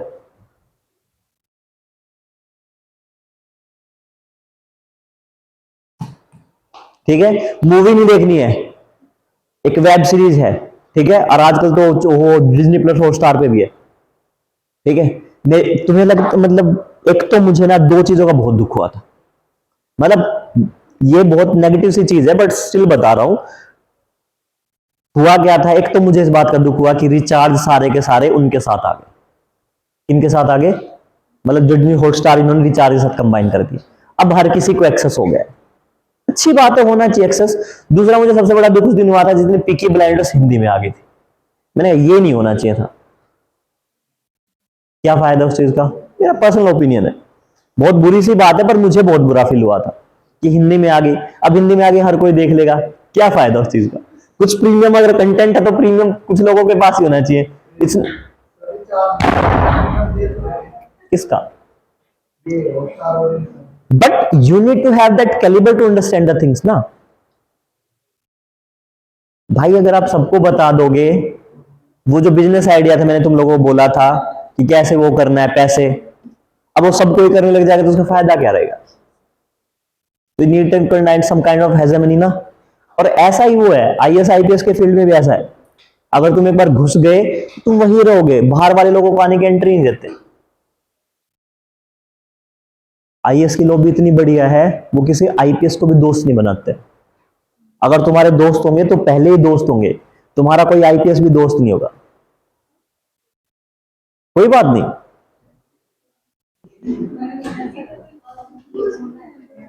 ऐसा होता नहीं है, ऐसा ही है।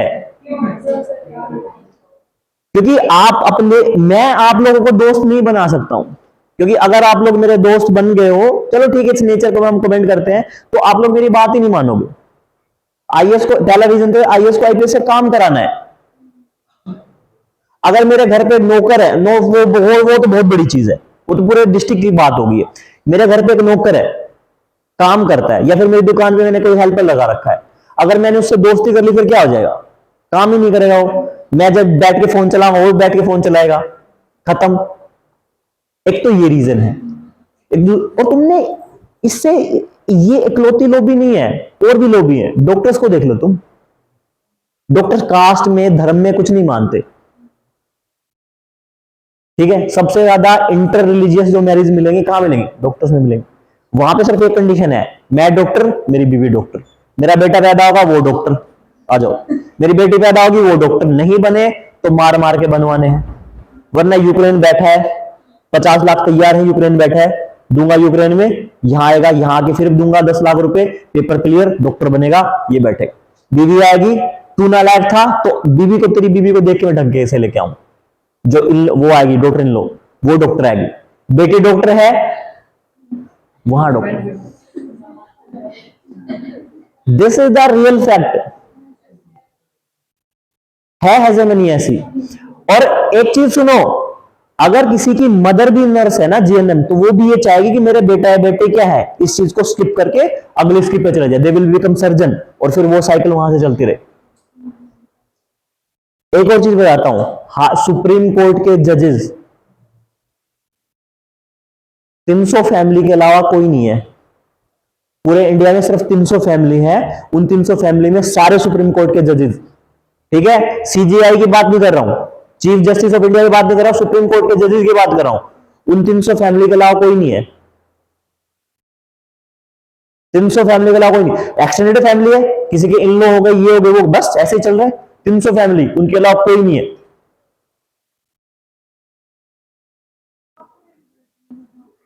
रिपोर्ट है ये, लिखी हुई, छपी हुई है द हिंदू में, टाइप करके देख लेना, वो आर्टिकल आएगा द हिंदू का निकल के। नेताओं का देख लो तुम। इंडिया में डेमोक्रेसी का मतलब क्या है? चलो तुमने पॉलिटी पढ़ी नहीं, डेमोक्रेसी का क्या मतलब है? जिसको ज्यादा वोट मिलेंगे वो जीतेंगे, लेकिन इंडिया में डेमोक्रेसी नहीं है। इंडिया में हायरार्किकल डेमोक्रेसी है। हायरार्किकल डेमोक्रेसी समझते हो? राजा का बेटा राजा बनेगा, ठीक है, नेता का बेटा नेता बनेगा, किसके थ्रू? डेमोक्रेसी के थ्रू। बट डेमोक्रेसी ये तो नहीं थी ना, डेमोक्रेसी का तो सारा कंसेप्ट खत्म है इंडिया में। And what we are saying, we are the biggest democracy in the world. पूरी दुनिया में सबसे बड़ी डेमोक्रेसी हम, और सबसे ज्यादा धज्जियां इंडिया में उड़ी हुई है, because we are not the democracy, we are the hierarchical democracy. ये भी मैं नहीं कह रहा हूं, ये भी द हिंदू ने छापा था, इंडियन एक्सप्रेस ने छापा हुआ है। एक देख लो, गांधी फैमिली देख लो, बहुत सारी फैमिली देख लो, ये हमारे यहाँ पे देख लो, धर्मवीर वगैरह की फैमिली, ये बहुत सारे हैं। भजन लाल की फैमिली देख लो हरियाणा में, they have that and high certainty के अगले आएंगे तो वो आएंगे। सॉल्यूशन क्या है? वही बात है, सर्कल वाली बात है। यहां पे पावर है,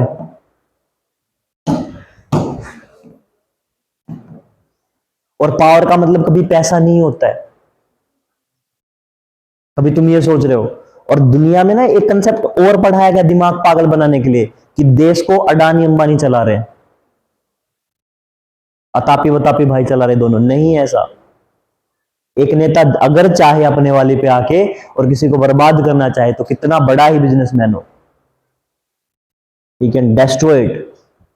तो पावर का मतलब पैसा नहीं होता, ये बात ध्यान रख लो। एक लिमिट तक होता है, जब तक मेरे पास नहीं है ना, मेरी पॉकेट में आज 4 करोड़, तो मुझे लग रहा है बहुत ज्यादा है। 4 करोड़ बहुत बड़ी बात है। अगर तुम आज के टाइम पे 3,88,000 रुपए समथिंग कुछ और डाल लीजिए, एक महीना का अगर कमा रहे हो, तो तुम पूरे इंडिया में टॉप 1% में हो आज के टाइम पे, 1% लोगों में, और 1% लोगों में, यानी तुम कहां हो? इस सेंटर के बिल्कुल पास बैठे हो। तो पैसा कब तक है? और ज्यादा बड़ी बात थोड़ी ना है, अगर तुम आज के, ज्यादा बड़ी बात, ये तो बहुत बड़ा फिगर है। मैं तुम्हें बता रहा हूं कि अगर तुम 80,000 भी कमा रहे हो ना, then you are rich in India, not elite. और समस्या क्या है कि मेरे फादर 25,000, मेरे फादर 80,000 कमा रहे हैं, उनके ऊपर 4 लोग और हैं, तो सब लोगों ने 20-20,000 है। अगर तुम 80,000 भी कमा रहे हो, तो एक काम करो, और देखो सीधी सी बात है, ऑन कैमरा बोल रहा हूं, बहुत लोगों को बुरी लग जाए, कुछ लग जाए, लगने दो। पैसे का कोई रंग नहीं होता है। और तुम्हें बात लग रही है ना कि मतलब अरे सर, दो मतलब बेकार का, कुछ लोग ऐसे होते हैं कि जो 2 नंबर का धंधा करके या फिर गलत तरीके से पैसा कमा रहे हैं। सही तरीके से पैसा कमाया नहीं जा सकता है, और जो गलत तरीके से कमा रहा है वो ज्यादा दिमाग लगा रहा है। जो आज मेरा देखो, मेरा क्या दिमाग लगा, कुछ नहीं, आऊंगा थोड़ी देर पढ़ाऊंगा, कुछ नहीं, जाके सो जाऊंगा। और जो बिजनेसमैन है, जो बाकी दूसरे तरीके से काम कर रहा है, उसके पास वो 100 तरह से दिमाग लगाए, यहां से जाऊंगा तो पुलिस नहीं मिल जाए, पुलिस को इतना पैसा दूंगा, ये करूंगा, क्या करूंगा, शाम को इस रूट से जाऊं, उस रूट से जाऊं, सारी रात वो काम कर रहा है, मैं सारी रात सो रहा हूं। ये कहते हैं ना मेहनत का पैसा, वो भी मेहनत कर रहा है, वो मुझसे कम मेहनत कर रहा है, मुझसे ज्यादा मेहनत कर रहा है। एंड पीस ऑफ पेपर कैसा ही हो, it is a piece of paper हो, अगर वो मुड़ा है तब भी वो 500 का है, फटा है तब भी 500 का है, ठीक है, तुम्हारी जेब में है तब भी 500 का, किसी और की जेब में तब भी 500 का, वो गोबर में गिर जाएगा तब भी वो 500 का रहेगा।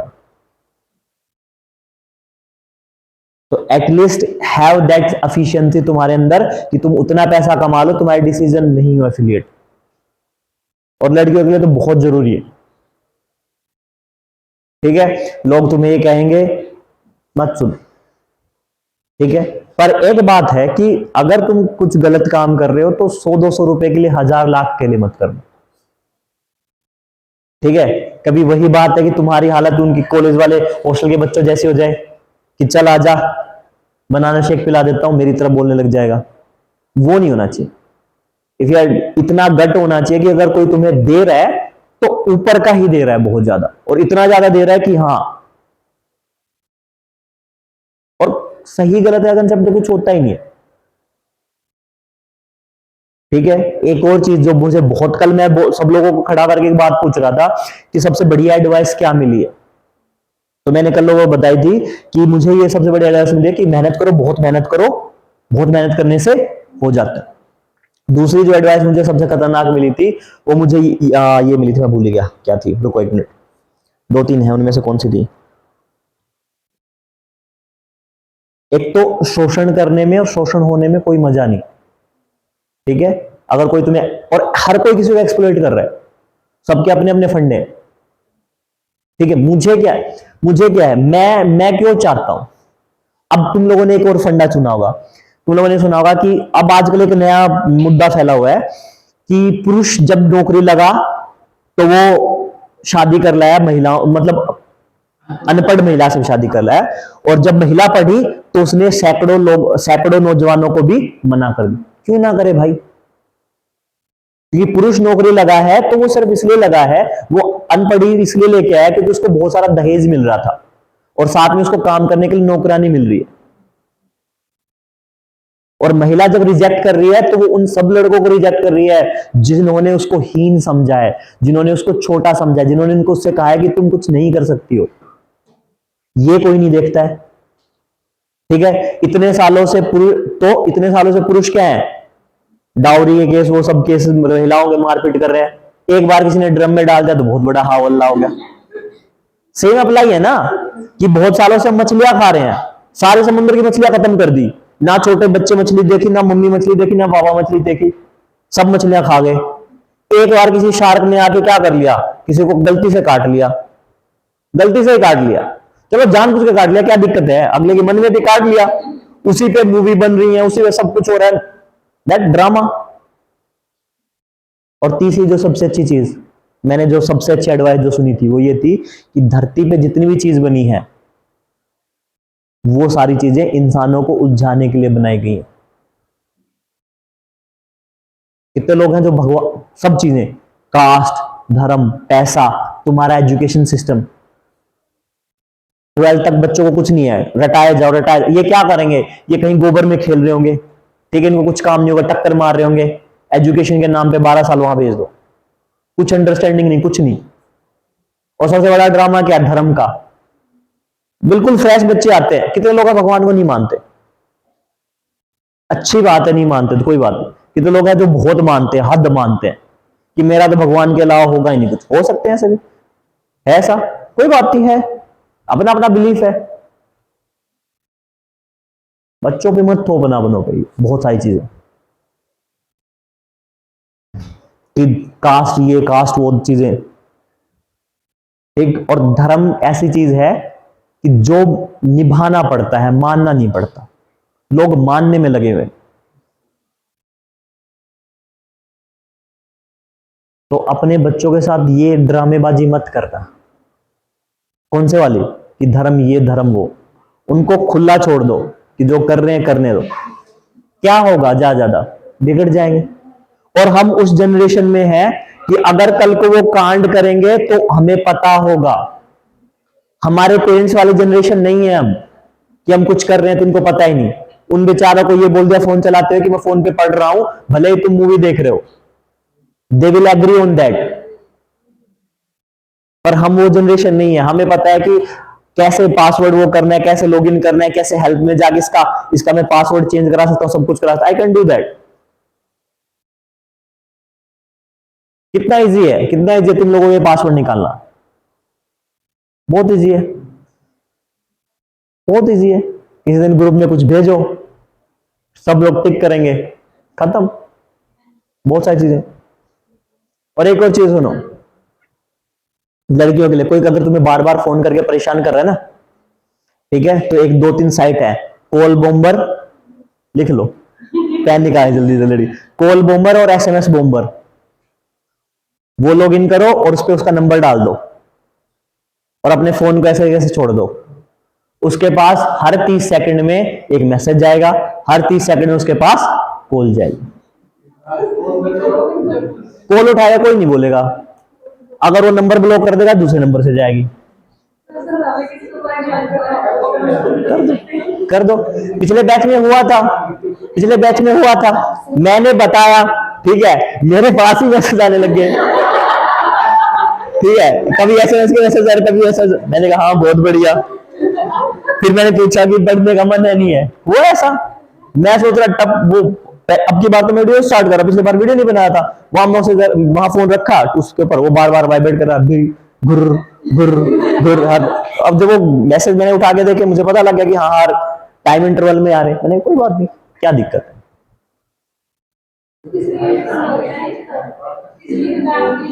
कोई परेशान कर रहा हो तो उसके लिए कुछ नहीं करना, थोड़ा टाइम अपने आप बंद हो जाएगा। वो कितने टाइम तक वो फोन रख के रखेगा? हाँ बताओ, अरे बताओ, मत घबराओ। CH is a gender bias, sorry gender neutral campus. हाँ बताओ बताओ बताओ। नहीं करना, नहीं करना तो क्यों करना, नहीं करना है, मैंने ये कहा कि करो, मत करो। मैंने ये नहीं बोला, क्योंकि मैंने ये बोला कि कोई लड़कियों का बोला था कि कोई लड़का तुम्हें बहुत परेशान कर रहा है, तब तुम बदले में ये कर दो, मैंने ये कहा। All the information provided here are for the only education purpose, ठीक है। हाँ बत, अरे मुझे बहुत अच्छे लोग मिले हैं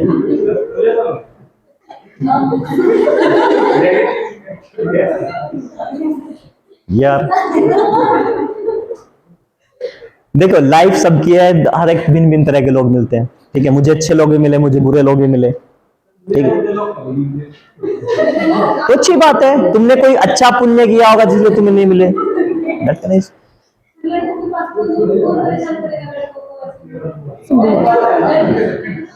भाई मैं एक बात बताऊं, इतना बुरा हाल है, अगर ब्लिंकिट वाले को ये पता लग, अगर तू विशाल मेगा मार्ट से, चलो ब्लिंकिट वाले के पास नंबर नहीं जाता है, अगर तुमने विशाल मेगा मार्ट की ऑनलाइन ऐप पे क्या कर दिया है, ऑर्डर प्लेस कर दिया है, तो उसमें टाइम स्लॉट होता है कि इस टाइम पे आपका पहुंच जाए, कि भाई आप वहां मार्केट में आप नहीं जा पा रहे, ठीक है।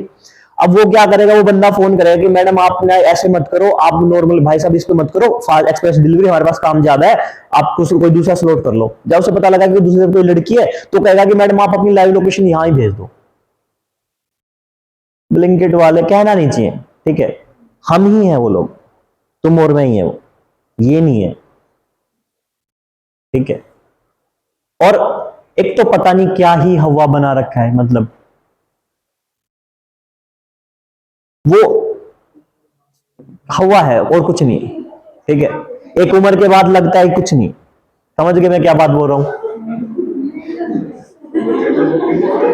Attraction to the opposite gender, that is हवा, ठीक है। और एक दूसरा, और हवा में भी सबसे बड़ी बात यह है कि स्किन कलर, ठीक है। वो एक बहुत बड़ी बात बोली थी किसी ने कि इंडिया में अच्छी लड़कियां क्या होती हैं, गोरी होती हैं, और अच्छे लड़के ज्यादा पैसे कमाते हैं, ठीक। और बुरा कभी नहीं मानना चाहिए, बुरा कभी नहीं मानना चाहिए, ठीक। मैं अच्छा खासा कमा रहा हूं, ये कमा रहा हूं, मुझे भी लोग रिजेक्ट करते, तो इतना कोई बुरा मानने की बात नहीं है, ठीक है, ठीक। तो तुम ये सुनना चाह रहे थे, मैंने तुम्हें वो भी बता दिया, तो मुझे भी कर सकते, इतना कोई वो नहीं है, तो उस चीज का दुख नहीं मनाना चाहिए।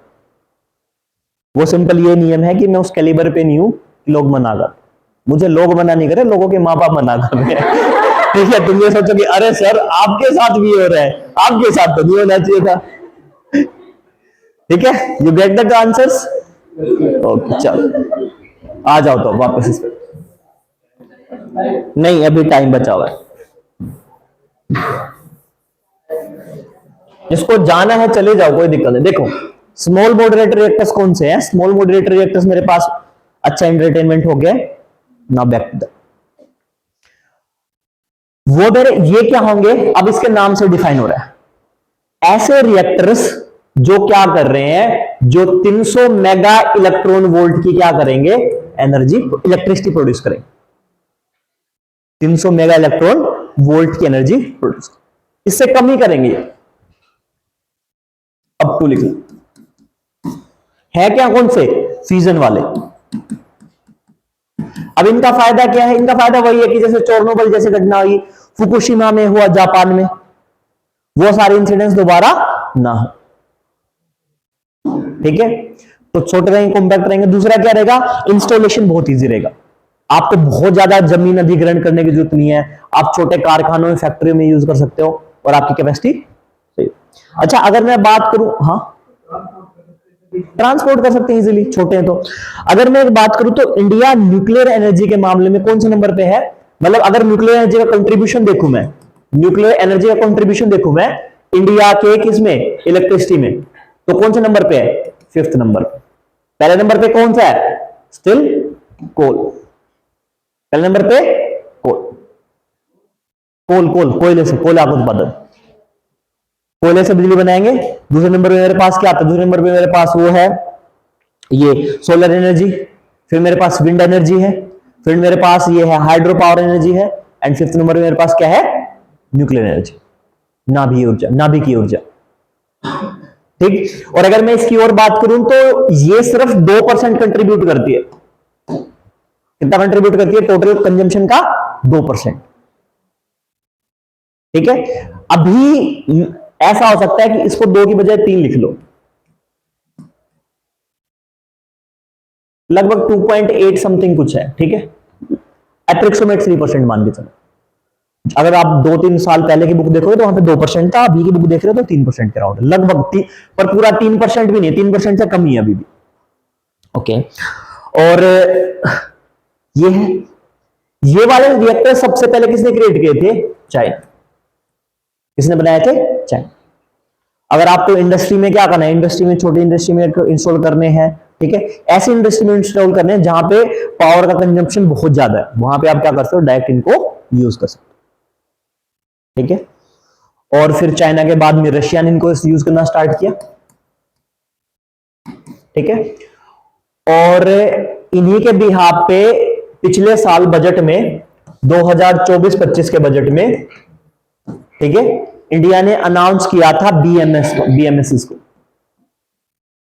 सॉरी बीएमआरएस को, Bharat modulator reactors. Bharat modulator reactors, जैसे हम चीज में क्या है, अंतरिक्ष स्टेशन को हमने क्या कहते हैं, बास नाम दिया, भारतीय अंतरिक्ष स्टेशन, वैसे हमने नाम कन्वर्ट कर दिया। इनको बोला था कि ये क्या होंगे, ये 300 mega electron, sorry 30 mega electron volt से लेके 300 मेगा इलेक्ट्रॉन वोल्ट तक क्या करेंगे, बिजली का उत्पादन करेंगे। कुछ नहीं है, स्मॉल मॉड्यूलर रिएक्टर्स है।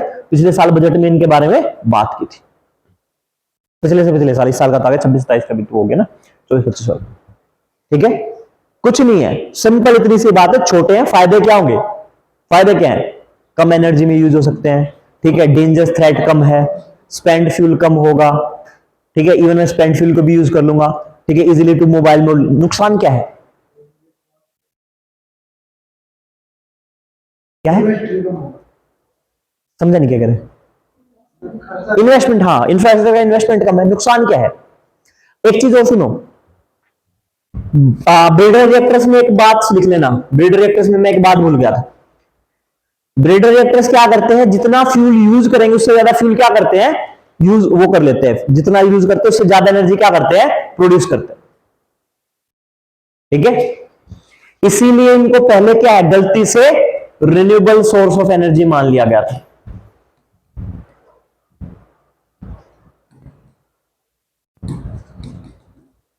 रिन्यूएबल सोर्स ऑफ एनर्जी मान लिया गया था गलती से, पर कैसे है, नॉन रिन्यूएबल।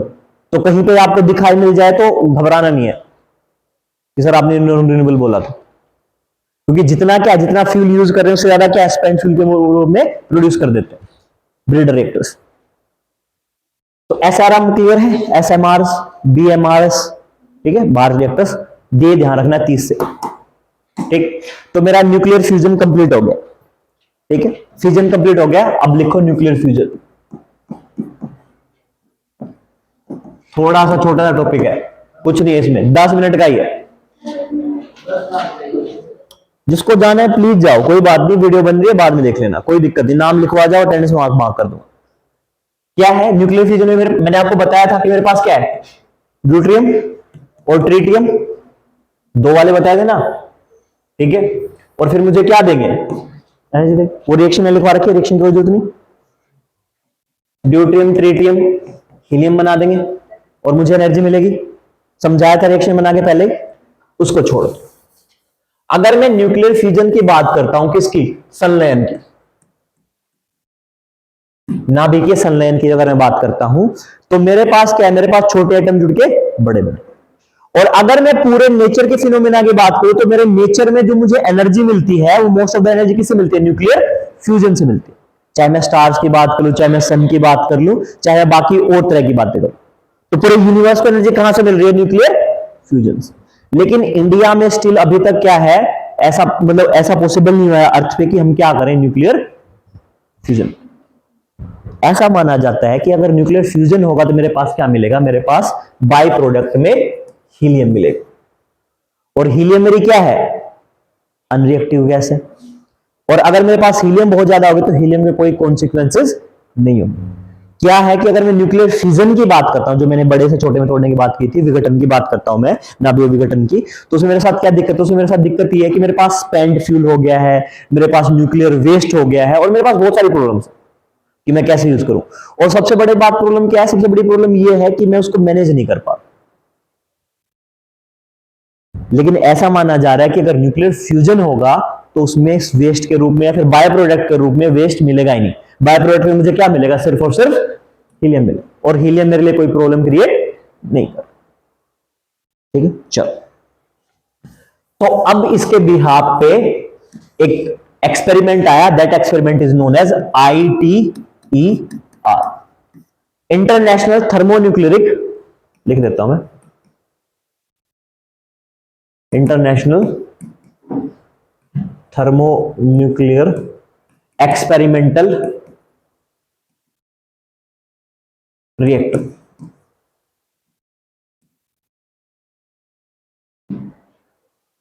और इसको कौन लेके आया, इसको इसको ये एक्सपेरिमेंट कहां हो रहा है, it will happen in Europe. कहां हो रहा है, यूरोप। और होगा क्या, इसमें 7 मेंबर है, कितने मेंबर है, 7 मेंबर्स। इसमें ईयू है, ठीक है, ईयू है, इसमें इंडिया है, इसमें जापान है, इसमें चाइना है, मैं इसको पूरा लिख देता हूं, चाइना है, इसमें रशिया है, 1 2 3 4 5, इसमें साउथ कोरिया है, एक कंट्री और बची, कौन से, 1 2 3 4 5 6, south Korea and US, US 7 member है, ईयू की सारी कंट्रीज है। ये सब मिलके क्या कर रहे हैं, सब मिलके एक एक्सपेरिमेंट बना रहे हैं, that experiment is known as ITER। और ये 7 के 7 कंट्री क्या कर रहे हैं, इसमें फंडिंग कर रहे हैं। और इसने क्या कर लिया, इसने एक मशीन बनाई है, that machine is known as tokamak. क्या मशीन का नाम है, tokamak. And it is looks like a doughnut, doughnut देखा आपने, ऐसा वो खाने वाला होता है डोनट, ये इस शेप की मशीन है। और ये क्या करेगी, ये ड्यूटेरियम और न्यूक्लियर फ्यूजन करेगी, संलयन, नाभिकीय संलयन, ठीक है। लेकिन अभी तक इसका पूरा पूरा पोटेंशियल अचीव नहीं कर पाई ये मशीन, क्या गई, this is known as tokamak. Funding कौन कौन दे रहे हैं, these are 5 countries, 7 members contribute कर रहे हैं, ईयू के सारी कंट्रीज और सब, ठीक है। जब बनेगा तब की बात है। पर इसी प्रोजेक्ट के अंदर में चाइना अपना एक नया एक्सपेरिमेंट कर रहा है, चाइना अपना क्या खुद का एक एक्सपेरिमेंट कर रहा है, that experiment is known as EAST, that experiment is known as EAST. EAST की फुल फॉर्म लिख लो, इसकी फुल फॉर्म है एक्सपेरिमेंटल एडवांस्ड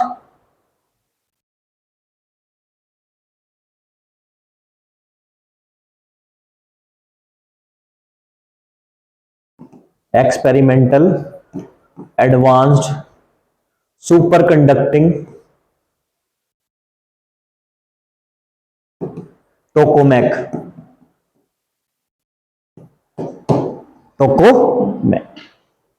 एंड इसको एक नाम ये इसी के अंडर में है, और कौन ऑर्गेनाइज कर रहा है? चाइना। और इसका एक और नाम है, इसको हम बोलते हैं artificial sun. This is known as artificial sun. इसी को क्या बोलते हैं? Artificial sun. और इसी एक्सपेरिमेंट के दौरान पे चाइना ने धरती पे क्या कर लिया है? 120 million degree Celsius, 120 million degree Celsius का क्या कर लिया है? टेम्परेचर अचीव कर लिया है। और कितनी सेकंड से? 101 सेकंड तक, 101 सेकंड तक क्या कर लिया? इसको अचीव कर लिया। यानी जो टेम्परेचर सन का है उतने टेम्परेचर क्या कर लिया है? सन का धरती पे एक्सपेरिमेंट करके अचीव कर लिया है। And this is known as artificial sun. और इसमें एक खासियत और है, इसने अपना पीक टेम्परेचर, इसका पीक मैक्सिमम टेम्परेचर कितना है? 160 million degree Celsius.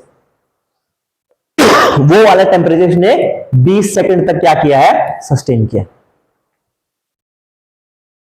That is maximum temperature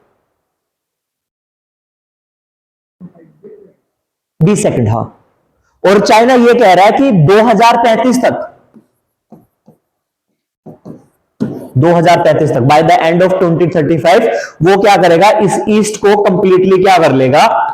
बना लेगा, और टेक्नोलॉजी ऐसी खोज लेगा। मतलब अभी क्या है? अभी ये लोग इसको 120 सेकंड तक क्या, 101 सेकंड तक क्या कर सकते हैं? सस्टेन कर सकते हैं। ऐसा हो जाए कि इसको क्या है, ये मतलब बहुत टाइम तक सस्टेन कर पाए। अगर बहुत टाइम तक सस्टेन कर पाएंगे तो क्या हम उस एनर्जी को हार्नेस कर पाएंगे। मैंने बोला कि 2035 तक ईस्ट क्या है? फुली फंक्शन हो जाएगा, फुली फंक्शन हो जाएगा।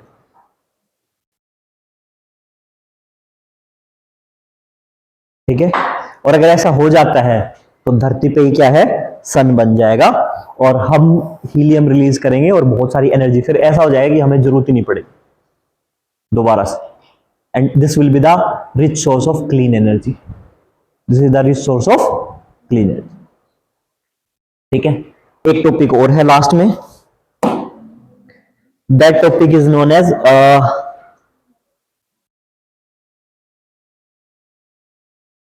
गाइस, उसको वो कर लो 40 की बजाय, पोटेशियम था ना के 40, जो मैंने लिखाया था के 42 करो, उसको के 42 करो, के 42।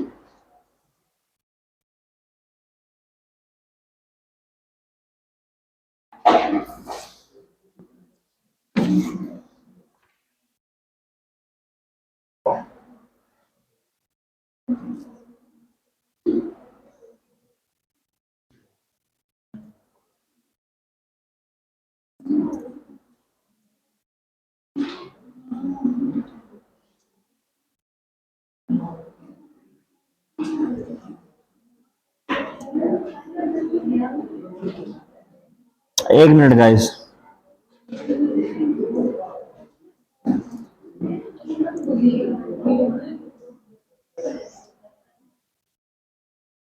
अब देखो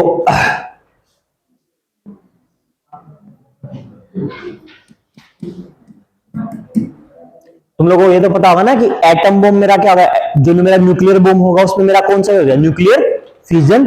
और न्यूक्लियर फ्यूजन जो होगा वो क्या होगा? मेरा एटम बम। पता है इतना? एटम बम, न्यूक्लियर फ्यूजन, क्या भावना, क्या बोला है? एटम बम क्या होगा? Nuclear fusion. और न्यूक्लियर बम में मेरे पास क्या होंगे? ठीक, एक चीज और सुनो, टॉपिक डालो एटम्स फॉर मेडिसिन। हाँ, ये कंप्लीट है, बस 5 मिनट का और। अगर मान लो, देखो मेरे पास जैसे मेरा ब्रेन हो गया है, ठीक है, या फिर मेरे पास क्या हो गया? मेरे पास मेरी किडनी है, मेरे पास मेरा हार्ट है, मेरे लंग्स हैं, ठीक है, इनमें ट्यूमर की प्रॉब्लम हो जाए, ट्यूमर सेल आ जाएंगे, फिर मैं कैंसरस सेल। अब क्या हो रहा है, या तो डिटेक्शन, या तो कोई मेरा पास लंबा आ जाए फोड़े टाइप में, स्किन पे अलग से निकला है, तो मैं डिटेक्ट कर लूंगा कि yes there is some abnormality in my body. लेकिन अगर मेरे ब्रेन में, तो how can I detect it? और अर्ली स्टेज में डिटेक्ट करना क्या है, बहुत नियर टू इम्पॉसिबल है। तो क्या करते हैं ये लोग, क्या करेंगे ये लोग, कोबाल्ट का यूज करते हैं। कोबाल्ट को क्या बनाते हैं, रेडियो एक्टिव बनाते हैं। अब ये ध्यान रखो, कोबाल्ट का नाम मैंने नेचुरली ऑकर्ड रेडियो एक्टिव में नहीं रखा है। कैसा है, मैनमेड बन जाएगा। और इसको क्या करेंगे, इसको, इसके ट्रेसेस को, पूरे को बढ़े नहीं, तो इसके ट्रेसेस को क्या करेंगे, बॉडी में इंजेक्ट कर दें।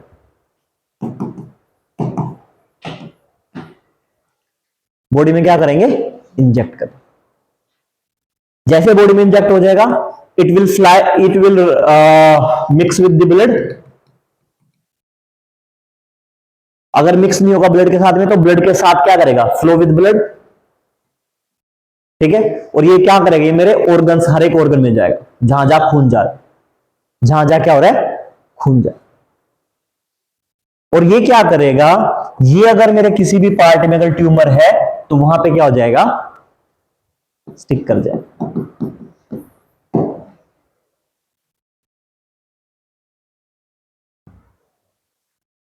अब आप ये कहोगे कि सर ये क्या हुआ, कि कोबाल्ट की प्रॉपर्टी ही ऐसी है कि ट्यूमरस सेल के साथ क्या करेगा, स्टिक कर जाए। ठीक है, दे दी बॉडी में मैंने, और बॉडी में जाकर स्टिक कर गया। फिर क्या करेंगे, फिर हम उसका स्कैनिंग लेंगे, बॉडी का क्या करेंगे, स्कैनिंग करेंगे। और जहां जहां पे मेरे क्या है, रेडियो एक्टिव मटेरियल्स क्या हो रखे हैं, स्टिक हो रखे हैं, फिर जहां पे स्टोर है, जहां पे इकट्ठे हो रखे हैं, उस पार्ट में क्या है, there is a very huge chance कि वहां पे क्या है, मेरा ट्यूमर है। This is how I detect cancer. मैं क्या करता हूं, कैंसर को डिटेक्ट करता हूं। And this is the use for treatment for the cancer. अच्छा, और फिर मैं उनको किल भी कर सकता हूं रेडियो एक्टिव्स के थ्रू। अच्छा, वो प्रोटोन थेरेपी तो मैंने बताई दी थी आप लोगों को, साइक्लोट्रॉन में प्रोटोन थेरेपी। और मेडिकल पर्पज कुछ नहीं है। बाकी किसी का डाउट है तो पूछ लो, वरना फिर यू मे गो नाउ। ठीक है किसी का डाउट? हाँ, होमवर्क लिखो, एक होमवर्क लिखो। होमवर्क ये है कि जब ये बॉडी में ये जाएगा ना, ये कोबाल्ट जाएगा, तो हम इनको क्या बोलते हैं। There is a special term known as, इनके लिए दी गई है और स्पेशल टर्म, और स्पेशल टर्म आपको बतानी है।